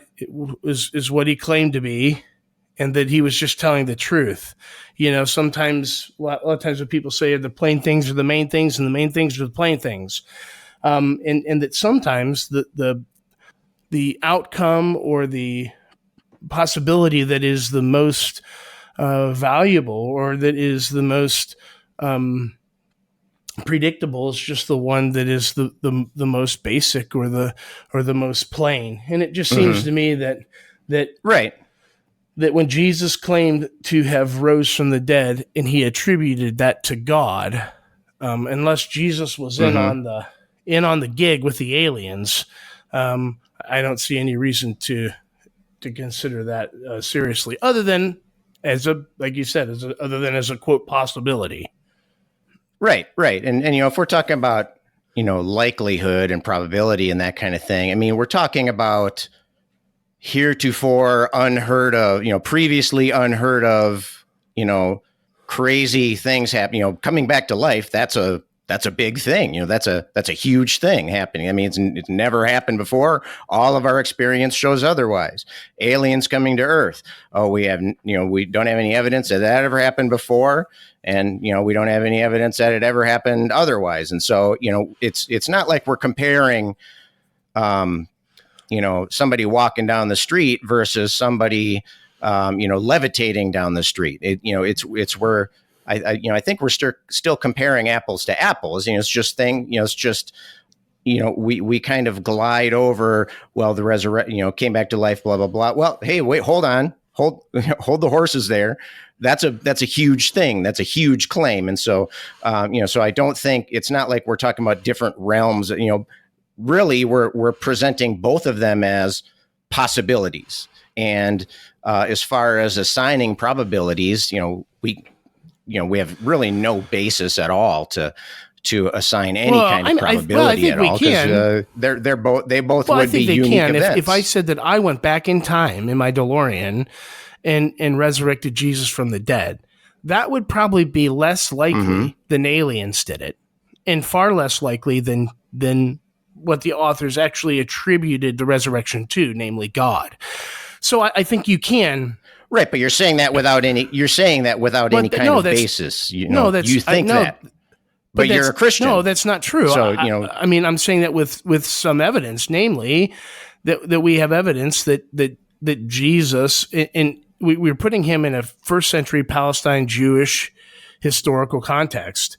We can't take him out of that context and just apply any old possibility. We have to ask ourselves, what would aliens want with this? Do we have any evidence that they would want to do something like this? Do we have evidence that there are aliens? Because look, we do have evidence, at least that the Jews believed that there was this God, the God of the Old Testament. We do have evidence that Jesus was a miracle worker himself. Even his enemies called him a sorcerer. Basically claiming that he was doing these things. And so we have, and we can put Jesus in this first century context, which makes it more likely. But all of that evidence none of that evidence tips the scales towards one explanation or another, because they both would be unique events. They both would be extraordinary events, and they both fit all of the data. They both fit all of the evidence. I mean, I don't think they, they do. Do we have any evidence for aliens? Do we have any evidence for aliens? That aliens outside of the Bible, we have as much evidence for aliens as we do for gods. No, I'm not sure that's true. Yeah. But and that, because that number is 0. We have no evidence outside of that context. Because anything that you say, well, here's some evidence for God, well, that could also be aliens. Right. And so since we can't distinguish between a God created event and an alien created event, then we can't say that any particular thing pushes it one direction or the other. That's kind of my point here, is that, so even if the people in the first century accredited the resurrection to God, that doesn't tip the scales. Even if they were convinced that it was God, that doesn't tip the scales. Right. Yeah. We said that, if it's advanced enough technology, they could mistake it for that, or they could think that, or the aliens may have even wanted it to look that way. Again, we would have to have some kind of reason to believe that to be true. We'd have to have something that says, yeah, aliens wanted to do this, or we would. Right. And we don't have that something. And we don't have this outside of what you were just talking about. We don't have any reason to think it was a God, because, here we're trying to make an argument for the existence of a God. If we could already prove that a God existed, there is other evidence outside of that context. Right, but all of that evidence also fits the alien explanation. Okay, so if you're going to attribute that's what I'm saying all of the evidence, what we call evidence to God or whatever, if you're going to call that alien, okay, call it alien. That's fine. If you want to call God, quote God with an uppercase G, alien, okay, well, we'll call him alien then. He's no longer called God. I'll call him alien then. Well, it might not be, a him. It might not be one, it could be an alien civilization. They could they could be manipulating things on Earth. About the God of the Bible, or God proper being, we have to ask ourselves, what would a God be like? And a God would have to be maximally good. A God would have to be perfectly just and perfectly honest. Well, not necessarily. But that's the very definition of God. No, not at all. If that's right, the way you define it. Again, we're putting it within the context. First century Jew. We're talking about talking about the God of the Bible. Okay, that is the context in which we're dealing with now. So to throw aliens, so prior to that, there had been is just kind of nuts. You can, no, it's not. Well, it's no more nuts than saying that there's a God. No, I mean, because if you look at the context, there had been other religions for millennia, and so we were dealing with these people that didn't have a very sophisticated scientific knowledge, and if they saw something like that, it would make sense for them to naturally think it was a God, and so there's your explanation right there. If they see it, then they're going to think it's a God, and what I'm saying, the point that I'm making here, and none of the evidence that you can bring up can differentiate it, because you have to imagine what you think a God was like. You said that we'd have to imagine we'd have to wonder why the aliens would do this. Well, it's the same thing. We'd have to wonder why we don't. A God would do this, and we could make. He's in the Holy Scriptures. The reason why God rose Jesus was to validate his claims of being God. And we could say, well, why would God? Right, but maybe there's an alien civilization that wanted people to think that. I get that. For whatever I get reason. You're saying that. Or maybe they wanted something to happen, and the people interpreted it that You know way. what? I'm in your living room right now too, Scott. Like, listen, we could come up with all these weird possibilities, right? But the question is, what is more probable? You could say, oh, aliens wanted to do it. Right. Or I could say, listen, it's just like what the authors intended. It's exactly what they said it was. Jesus claimed to be God, and he was risen from the dead, and he was validated as God, and God validated his claims, his own claims of being God, by raising him from the dead. That seems more probable than aliens. It seems that way to you, and it because seemed that you're way a Christian. to first century people. But nothing in first century. But nothing that you said, none of that stuff that you just said, don't also fit the other explanation. It fits it equally well. We can splice this out off the record. Do you really think? I mean, honestly, really, really believe that is just as good, just as equally as good of an explanation? Aliens. Well, of course. Oh my goodness. Don't you? No. Seriously? No, I don't at all. That's ridiculous. Well, then provide something that could happen from a God, but couldn't happen from aliens. Well, we don't know that aliens could raise anyone from the dead. We don't know that. And just as equally, we don't know that gods can do that either. I mean, you say that, but there's obviously we have all kinds of different stories in the Bible and the like, which talk about raising people from the dead. Right. That's what we're trying to justify.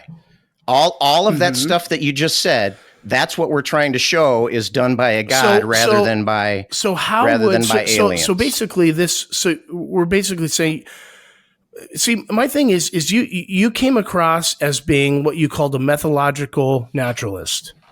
But to me, it seems as if you're presupposing, hey, this is impossible, and there's no way we could determine otherwise. So to me, that doesn't sound.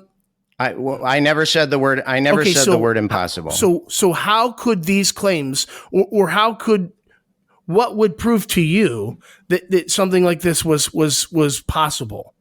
Like the resurrection. To me, it seems like you're ruling this out in advance. Like I didn't rule anything out. I never said anything anywhere near that. All I said was that I said this other explanation fits the evidence just as well. Okay, and That's all I said it didn't, because we have we have a historical background and backdrop in which to place it in. So I guess we'll have to let our listeners decide. Right. But all of those other things that you just said, the historical backdrop, etc., those can also fit the alien explanation. Yeah, no, I don't think so. But we got to move on. Well, let's move on. I know you don't think so. Okay. So on to the next one.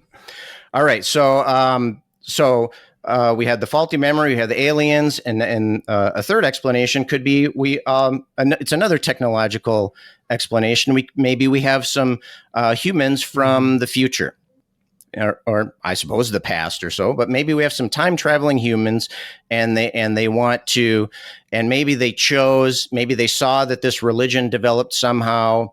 Who knows? Maybe they decided to, for whatever reason, maybe they thought Christianity was good at this particular point in history, and so they wanted to encourage it. And so they came back in time and they made these, they made these things happen. Maybe they turned water into wine somehow. Maybe they stopped Abraham's hand from knifing his son, or whatever. And that maybe they somehow did finagled somehow Jesus to appear to be alive, either to actually be alive or to, at least make these people believe that he was alive. Maybe they talked Jesus into it, who knows? So, but we could have, it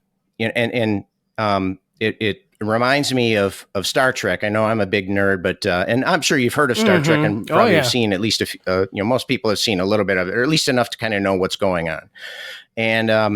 And they had something in Star Trek called the Prime Directive, and really it was a plot device. It was a method for kind of inserting drama and suspense into the show. But basically, their Prime Directive was that if they came across this developing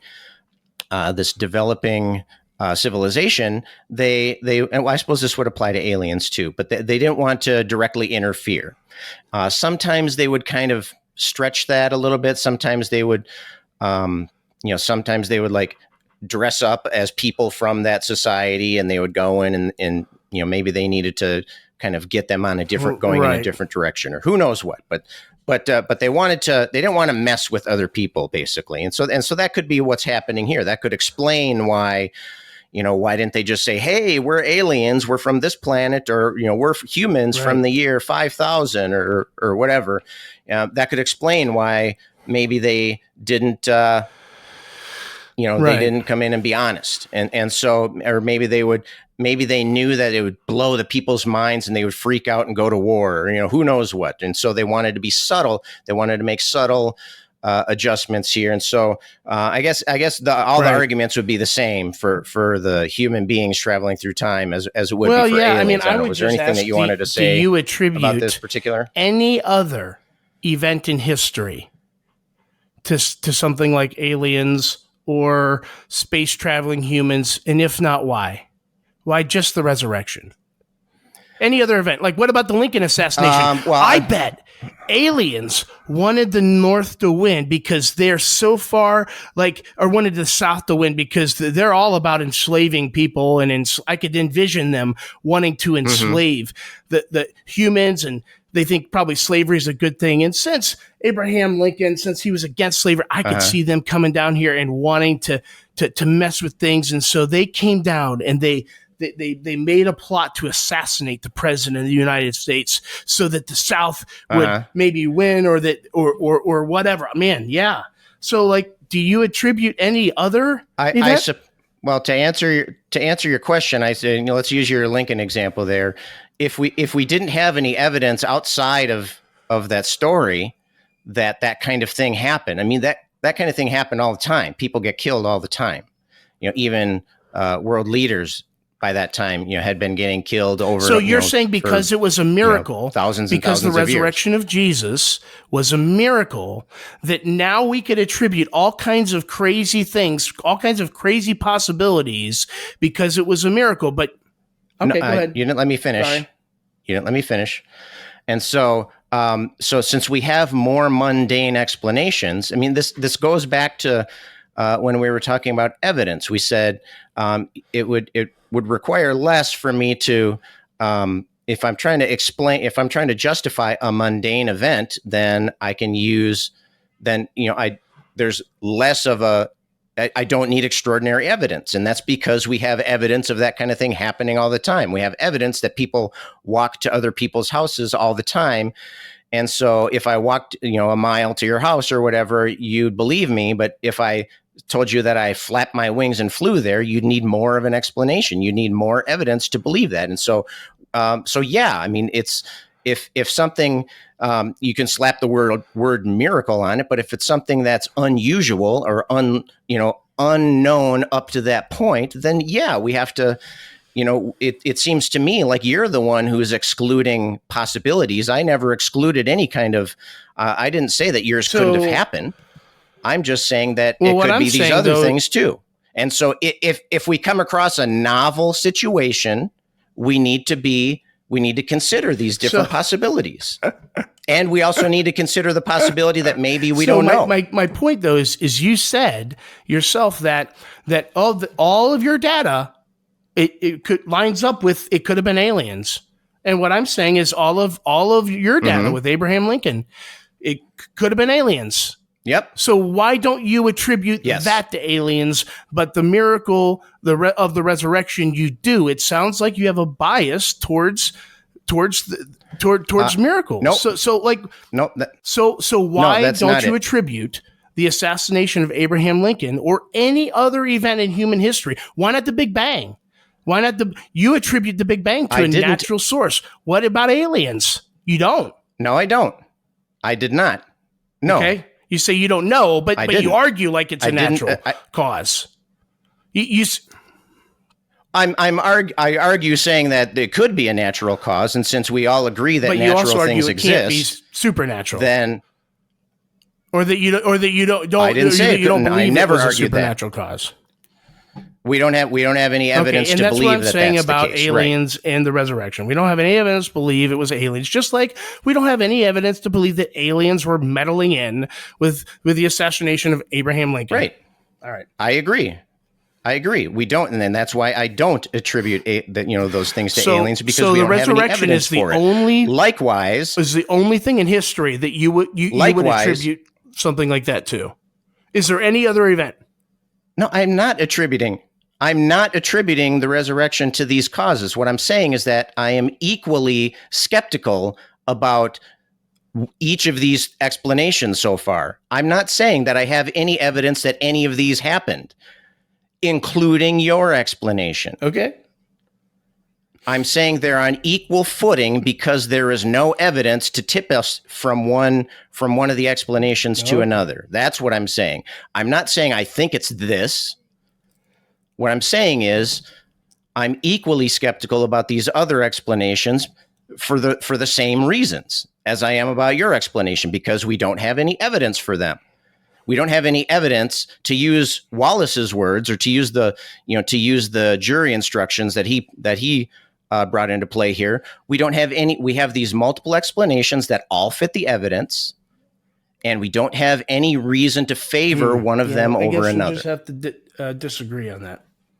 Well, that's fine. That's fine. I got 2 more to go. Great. I got 2 more to go. Okay, you ready? Okay, so the next one then is maybe it was some unknown natural cause. Okay, maybe somehow just naturally people can come back to life, or maybe just naturally people can appear to die and not actually be dead. Maybe he was in some kind of a coma or something. Who knows what? Maybe there was some kind of natural explanation that we don't know about. Okay, so that was one. And then I got one more. Did you have anything you want to add in there, or is kind of the same thing as your same rejection as the other ones? I mean, that's called the swoon theory, the idea that Jesus didn't really die on the cross. And I think, to be honest with you, Scott, I think there's really good evidence that is not the case. And we could list a few things historically. So the Romans could have been punished with death had they not completed certain tasks. So they were asked to crucify Jesus and kill him dead. Mm-hmm. And Yes. So okay.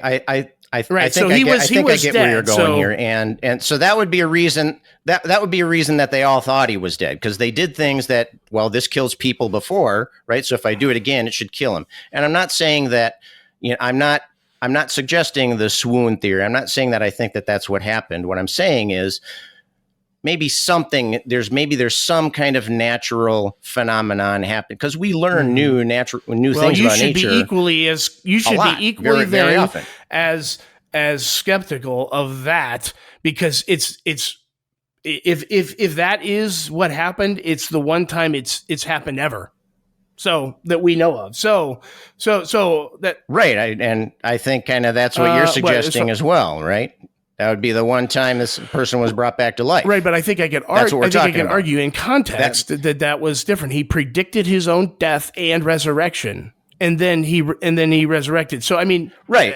But to attribute it to a natural cause then is what we would have to say is that just so happened to perfectly line up and succinct with when he died and predicted his own death. So I mean, I just don't think that holds any water. You could say, well, it's some kind of unknown thing. I think that would be science of the gaps, Yeah, or maybe it's happened before. Maybe it's happened at other times. It just wasn't noteworthy because they didn't write down the other people who didn't. You mean the other people who just come came back to life? They people would have possibly written that down, or we would have never. Okay, all right. Yeah, maybe it happened like before people would write things. Who knows what? Or people see Elvis all the time, right? People see Elvis walking down the street. People see Michael. I saw him. I swear, I saw Michael Jackson at the mall the other day and stuff like that. Right. All right. So what I'm saying is that it fits the evidence. The last. All right, go ahead. Next. What's that? No, next, please. This seems completely ridiculous, and I know you'll say, "Well, of course you will. You're a Christian." No, I mean, what I'm saying is when we put this in. Right, your explanation seems completely ridiculous to me. In context, when we say, "Okay, we have a man who predicted his own death," and then we have precisely when he say he'd rise, we have him now being seen by X amount of people as being alive. After he was dead. Okay, anyway, let's move on. I don't think we need to. So the last explanation then is maybe there's some other kind of magical, maybe there is supernatural things, but maybe that doesn't necessarily mean it has to be God. So maybe there's like, maybe Jesus was a sorcerer, but wanted to be thought of as God, and so made these things happen. Or maybe that like Loki, God, the trickster god, right? Loki wanted these things to happen, but maybe he wanted people to think he wanted people to be Christians or something. So he tricked people into thinking this. Or maybe it was gremlins or pixies or, magical fairies or who knows, maybe there's some other kind of magical explanation that we just, haven't even thought of. Any thoughts? They're going to be primarily the same thoughts, and I'll sum it up in about 10 seconds. The thoughts are that I think all of these kind of explanations you have to look at and say, okay, these are all, quote, possible, end quote. But what's right? But what? Yes, right. That's all I'm saying. What I'm saying is what seems to be the best explanation, what seems to be the most probable explanation. And I'm saying that since we don't have evidence of unicorns, and or Loki, and since Loki is a made up fictional character, and since but that's what he would want you to think, isn't it? We could do that all day, like with anything, but that's not how we live life.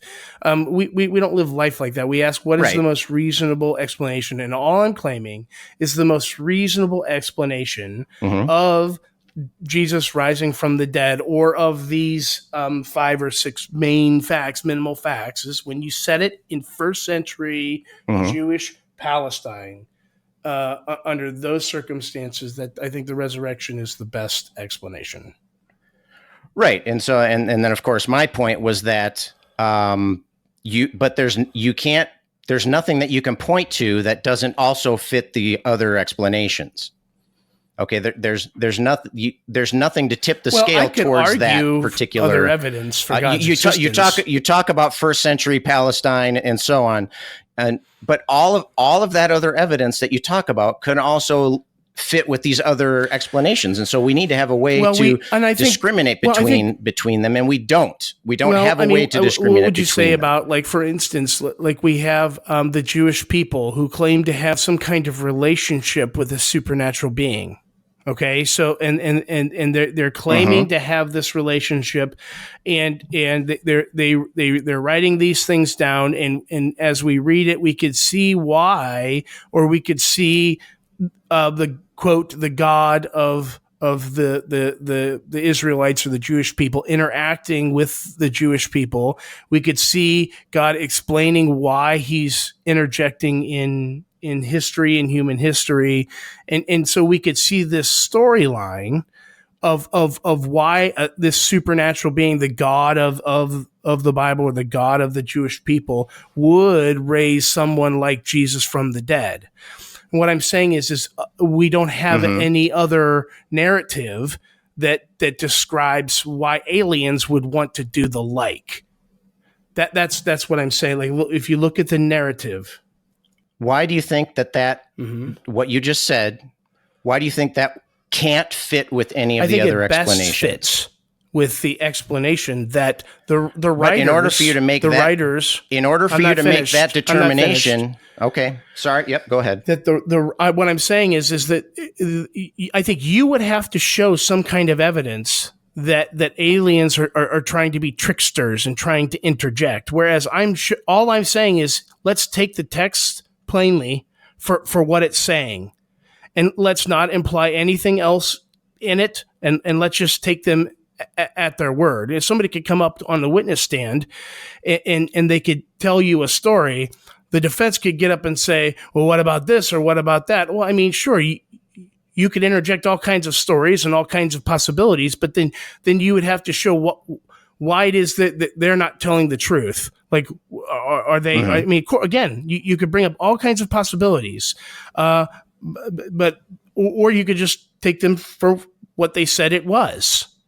And in this particular case, it was them having this relationship with the God of the Bible, their God. Right, but that doesn't fit your explanation any better than the other, because that just shows that that's what they believe. Okay, I think that would be.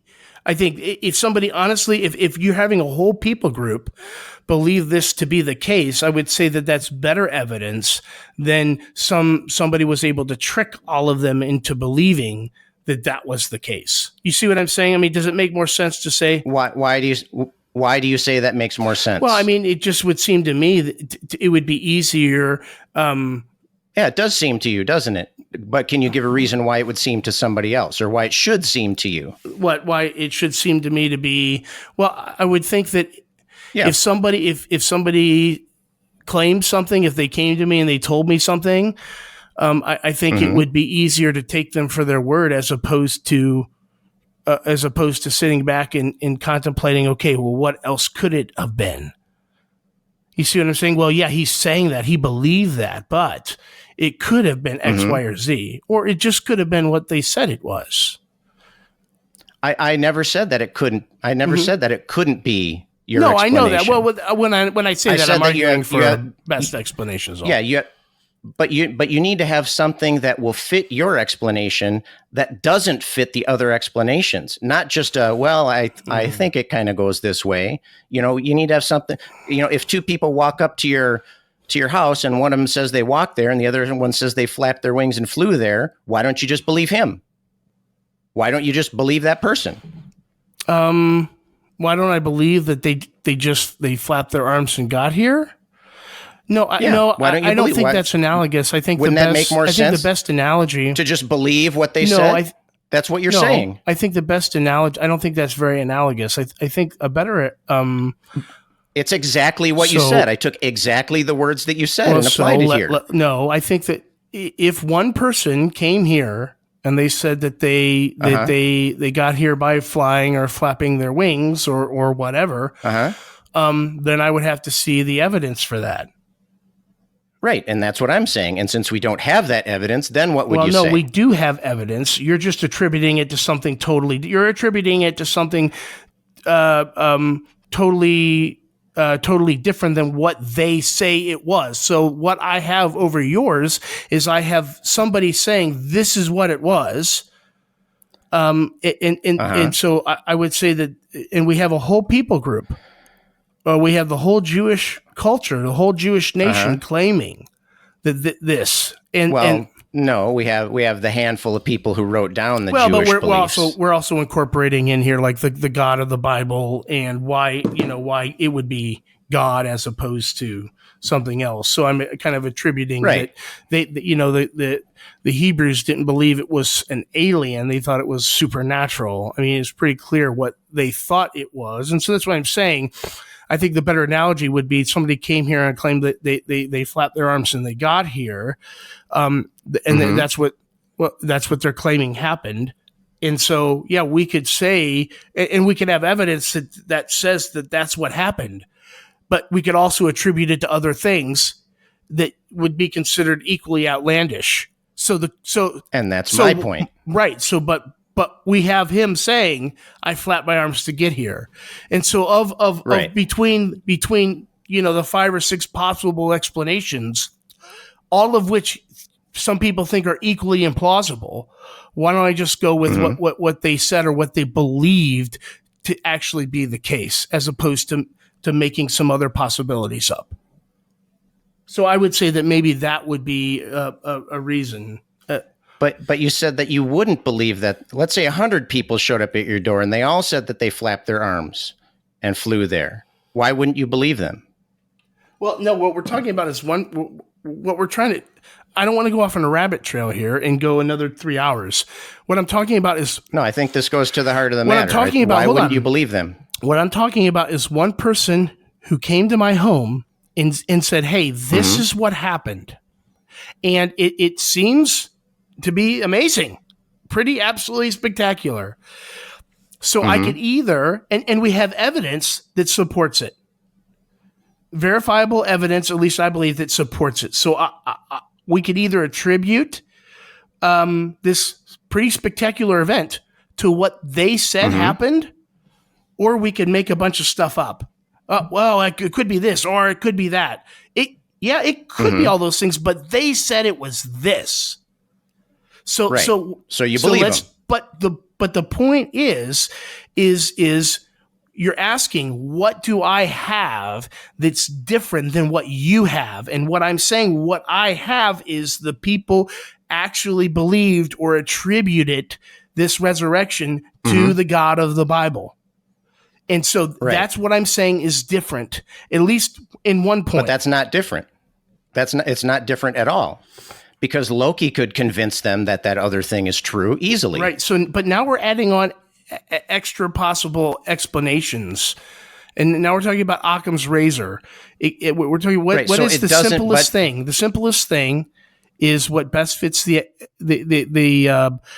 possible data. And if there's multiple things that best fit the possible data, we need to ask ourselves, well, what is the simplest thing that would fit that doesn't compound explanations? And so I think if you bring in aliens, we'd have to compound it. And we'd have to say, well, that they're somehow involved in some kind of scheme, and that they would have to somehow able to brainwash Jesus into, when he came back from the dead, believing all of this. So I think that if we are going to compound these explanations, that it would just via Occam's razor would make the resurrection just more reasonable. Okay, so you bring up Occam's razor, and so one of my explanations has fewer assumptions than yours does.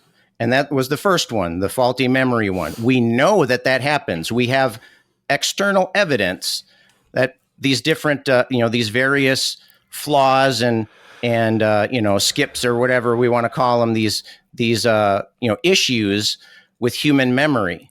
Okay, we know that happens. We have evidence that we have, boatloads of evidence that this kind of thing has been happening. We've witnessed it. We know that it exists. And so we have cases where we documented that it happened. And so that in itself, if you want to apply Occam's razor here, then clearly that would be the best explanation, because we know that thing happens in other contexts. No, I don't think, because I think you're misunderstanding Occam's razor. We're not talking about what is the most believable explanation. We're talking about the simplest explanation, and what best fits the data. So your explanation posits this other thing, this guy. But it has to fit fit the data though too. And I believe that, first of all, just because we say, well, this has happened before, but we don't attribute this in every historical case. We don't say, oh, faulty memory, assassination of Lincoln. No, they must not have believed right. You know, and the reason for that is that we have more evidence to favor a more mundane explanation than these fantastic explanations. But we're talking about in this case. We're talking about in this case. Okay, well, if you want to talk about this case, then quick switch into the other case. What do you mean? Where are we talking about Lincoln here? Or are we talking about Jesus? Okay, regardless, which is the case? Let's talk about Jesus then. So I'm claiming that they couldn't have, it couldn't be a memory thing, because we have multiple sources saying the same thing, and we have that dates back to almost to the point of the crucifixion. We're the most. But we know we have evidence that people can contaminate each other's memories. No, but here's the thing: you have multiple. No, I we know, do, but not in this case. We have multiple lines, multiple attestations. We have. Right. So that would make it less likely, right? That would make it less likely, but not zero. I'm not saying zero. What I'm saying is what best fits the criteria. And I'm saying we have all these writers. We have 5 or 6 writers who are writing, or at least what we want to call Christian writers. We also have secular sources that are writing unbeknownst to other people too. So we have. Right. Well, they came later. Right. But we still have some right then who are writing these. They're not conspiring together. They don't even know they're writing letter. They don't even know that each other are writing these things.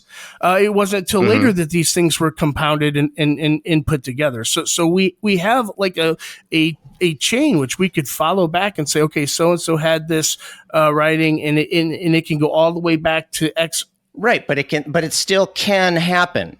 It's still something that we know happens. It might be less likely if it's a bunch of people.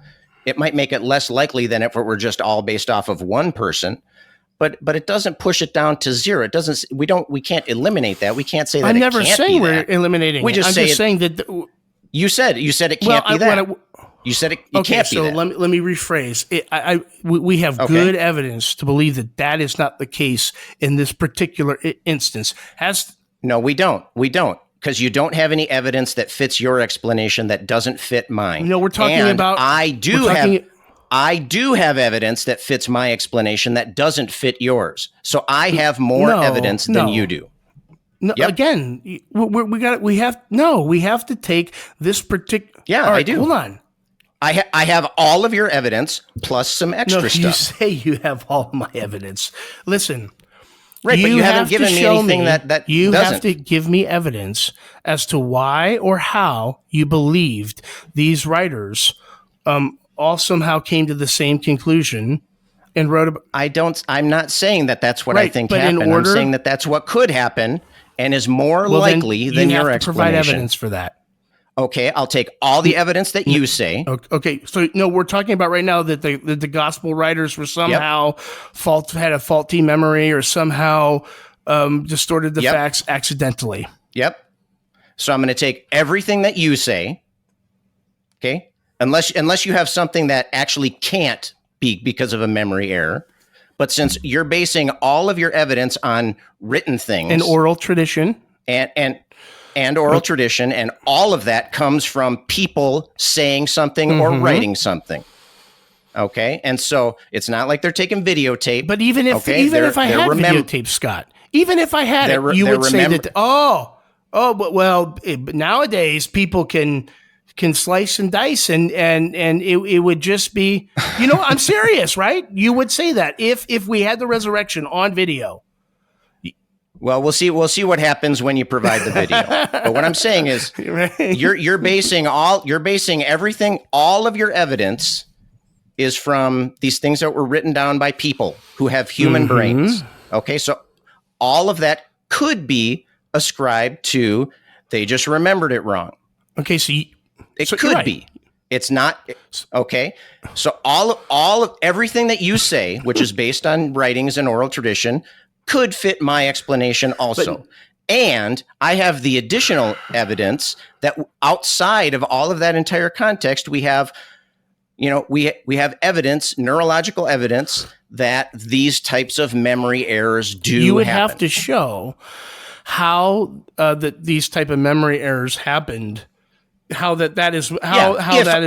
was claiming that this was true, is more, but you're claiming that that's more likely true than what actually happened. So you're going to have to show for me how even all of these liberal scholars will say, hey, they actually believed they saw X, Y, and Z. It's not a question. They believed it. So now you're saying it was a hallucination or some kind of thing. No, I'm not. I didn't say it was hallucination.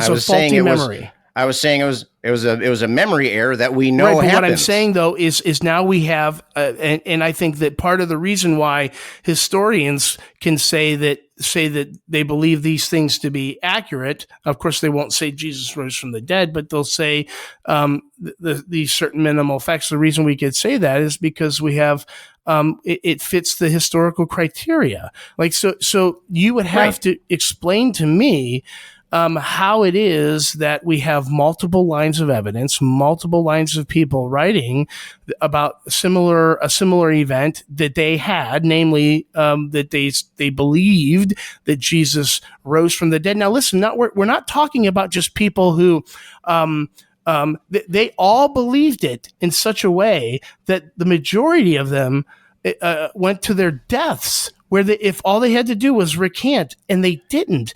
They really believed it. So what I'm saying is that would be a true miracle. That would be a true miracle to have all of these people have faulty memory all at the same time about the one event, so much to the point that they would all go to their deaths saying it. If you want, but at least we have evidence that kind of thing happens. Well, let's move on. We don't have external evidence that this. Okay, well, I don't know. I think that about wraps it up for me, unless you had something else. Bullet in my face, maybe. Don't do that. Don't do that. This is your only life. This is your only life. You need to live it to its better fullest. Life after this. All right. That was interesting. I think that was as lively as the last one. Let me ask you one last question. One last question. We'll end on this. Summing up. Okay, so my position was that all of what you claimed was evidence would equally fit these other scenarios, and in at least one case, I have additional evidence outside of that. Even if we go with it, even if we grant you everything, even if we grant you, yes, we know who wrote the Bible, we know who wrote these books of the Bible, even if we grant that.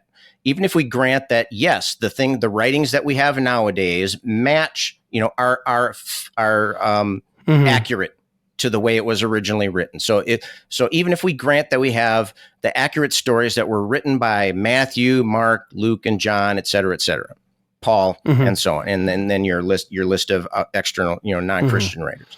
So even if we grant that, how is that not an argument from ignorance to just say, well, it must be God? Well, I think that we could, if we brought again, my argument was inductive, not deductive. So I wasn't what I'm saying is that we believe God exists, God existing is a possibility, and that it makes it more probable that God exists with the resurrection of Jesus. We're not trying to prove God exists by the resurrection of Jesus. Of course, Christians would hang their hat on the idea that if the resurrection didn't happen, then Christianity's bunk. It's so you find the bones of Jesus, we're out. But it's more of an inductive argument. Okay, so what's the best explanation for this? And so I could have brought up other what I believe is evidence for a creator of the universe, or for whatever. I could bring up other arguments for the existence of God to say that. I could bring up near-death experiences. There's all. People. There's hundreds of thousands of near-death experiences where people have been dead for hours, and with no brain activity, with no heart activity, and they come back saying, "Hey, this is what happened. This is what I saw." I mean, we'd have to discount all of those. We'd have to discount every single possible event that people say is some kind of supernatural event. The trillions upon trillions of events throughout human history that people claim to be some kind of spiritual experience. So we'd have to eliminate all of those. We'd have to eliminate all near-death experiences. We'd have to eliminate all evidence or possible evidence for the existence of God. And I just think that when you look at the whole body of evidence, that just makes the resurrection of Jesus a better, that God raised Jesus from the dead, a better explanation than, say, aliens or Loki or whatever else. But I was just going to say, I was happy letting you have the last word there. I felt comfortable on the things that I've already said. So all right, good. I suppose we could wrap it up there. Thank goodness. There we go. Another discussion. Thank you to the God or Not podcast for ironing this out for everyone, right? That's another kick in the balls is what it was. Yeah, it felt like it, I suppose. Yeah. I was wondering what that feeling was. It's a familiar feeling. I've been in Taekwondo for many years, so I'm quite familiar with that feeling. Kind of a numbing, achy. Right. Yeah. So to shake this feeling, let's dive right into. Walk it off, Scott. Walk it off. Rub some dirt on it, right? So let's spin the wheel. Spin it. Spin that wheel.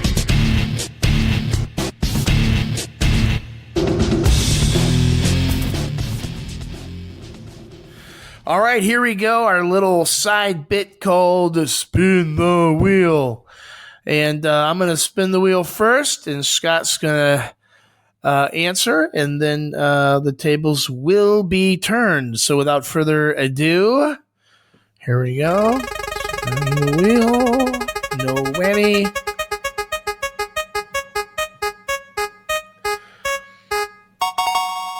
Ta-da! All right, here we go, Scott. All right, hit me. Was there anything specific that led you to or towards your current worldview of basically atheism or naturalism? Is there anything in your history or anything kind of in your past that where you kind of started to see a shift? Because, I mean, you probably tell here in a minute that you had somewhat of a Christian upbringing. And so my question to you would be, do you remember a certain instance or a certain event or a time where that kind of, you started to head out the back door, so to speak? Was there any specific event, or how does that look? Sure. All right. And okay. Kind of, like you mentioned, I was raised, my family is largely Christian and of various stripes. And so I, grew up going to church and so forth and Sunday school and all that. There was one particular, to be honest, I don't know if there was one thing that kind of pushed me in that direction other than the fact that I'm a reasonable thinking human being, of course. Right. But there was one particular instance, I would say, that was a kind of a moment where I realized something was happening. It was around 5th or 6th grade. So, that would have put me, about 11 or 12, somewhere in there. And I was in Sunday school, and we were talking about one of the Bible stories. I think it was Noah's Ark. I don't remember specifically, but for some reason I want to say Noah's Ark. Maybe that's just because it's the first one that pops to mind. Yeah. But, so we were talking about this, and and so we would read the Bible passages, and we would talk about it and have a little mini discussion there. And so some of the other students my age would raise their hand and they would ask questions, how did they get all those animals on there? Or, how did they feed them? And, questions that 12-year-olds would come up with. And I distinctly remember thinking that, these kids are just not getting it. That this story isn't intended to be literal. It's, this clearly, this is just an analogy or an allegory. And so, but then the teachers actually started, I'm going to go a little bit over time here. The teachers actually started explaining, well, here's what happened with the feeding. They did this and this. And at that point I realized, wait a minute, the grown-ups believe this to be literally true. And I'm not saying that I thought that they were stupid or anything like that. I certainly don't think that. But what that did tell me though, is that I realized, okay, I'm different than everyone else in this room. Right. Yeah. At the very least, I'm not the same as these other people. Right. And very good. And so I've been kind of separate ever since then. You've been different from the start, Scott. You just realized maybe that's grade. That very well could be. Well, thank you very much, Scott. All right. Okay, so I'll get my topics ready here, and I'll spin the wheel for you.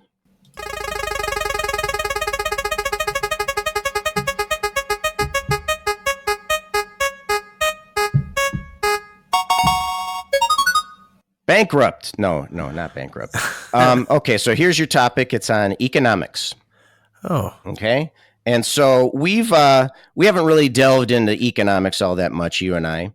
But I do remember you've mentioned on a couple of occasions that you were kind of a libertarian. Is that yes.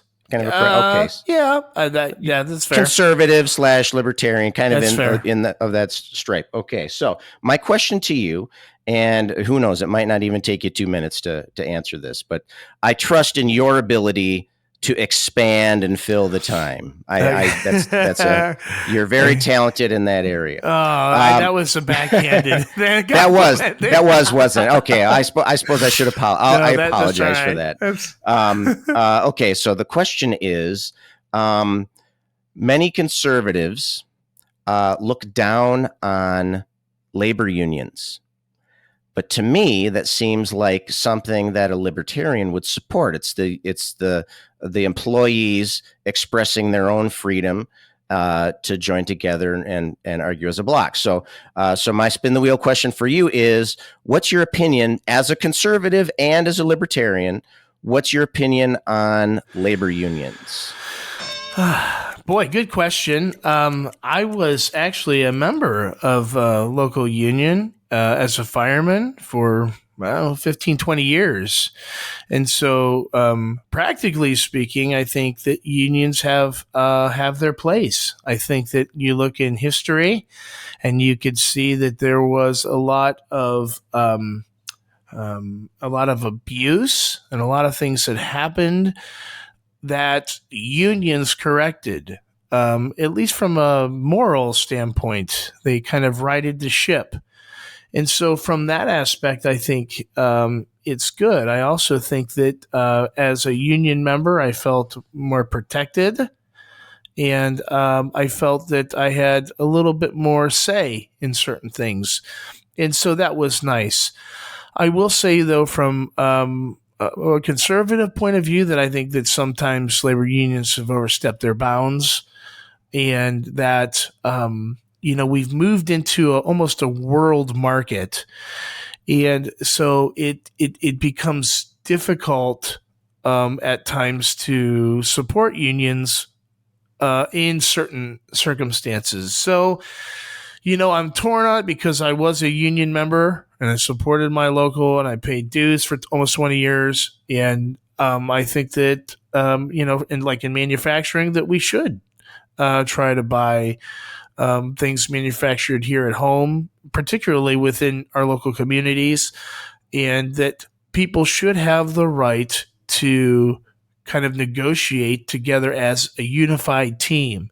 However, I will say this, that the open market a lot of times could void the labor unions altogether if the management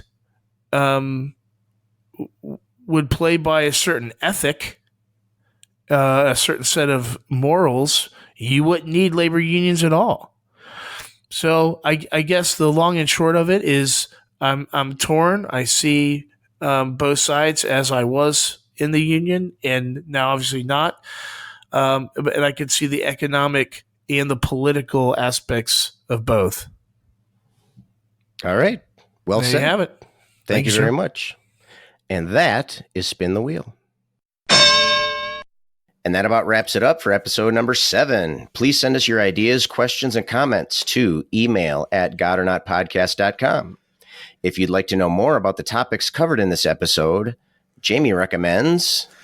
I recommend The Case for the Resurrection of Jesus by Gary Habermas and Michael Licona. It's a not a huge book, but pretty scholarly.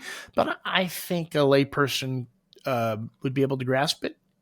Pretty much gives a minimal fact argument for the resurrection of Jesus. Goes into quite a bit more detail, obviously, than what we did here today with the podcast. So if somebody's interested in some of the nuts and bolts of like, hey, where did you get this evidence? How do we know? This kind of thing. The Case for the Resurrection of Jesus by Gary Habermas and Michael Licona. All right. And Gary Habermas, he's your boy, right? He's your guy. You're my boy, Blue. Yeah, he's my guy. Yep. Yeah. Okay, good. Well, I recommend, and this is something that we actually, I believe we referred to this in the discussion, and that is the Skeptic's Guide to the Universe, How to Know What's Really Real in a World Increasingly Full of Fake. And it's by Steven Novella. He's a neurologist, and actually it's written by the entire cast of the Skeptic's Guide to the Universe podcast. And, this book, I think, is coming about as close as we can to like a skeptic's Bible. If I were to label something as having all the information you need to skeptically approach the world, they're picking up the mantle. Yeah, left by Carl Sagan. I read that. Thank you very much. You gifted me that. I don't want to call it a gift because it felt like another kick in the nuts. But yeah, so I did read it. Actually, I was screaming at the book a lot, but there was some good little bits. I picked up some good little bits, so I would recommend it too. Actually, yeah, cool, excellent. Well, I don't recommend Gary. No, I'm just kidding. I haven't read the I haven't read the book you were suggesting. Anyway, so that was Skeptic's Guide to the Universe: How to Know What's Really Real in a World Increasingly Full of Fake. And that's it. Thanks for joining us, and we hope you'll be back with us next time when Jamie and I will be talking about swearing. Until then, this is your exactly. Until then, this is your dialectic duo reminding you to talk to each other. See ya. This has been the God or Not podcast. Send your questions or comments to email@godornotpodcast.com. If you'd like to support the show or grab some God or Not gear, please visit the website at www.godornotpodcast.com. Thanks for listening.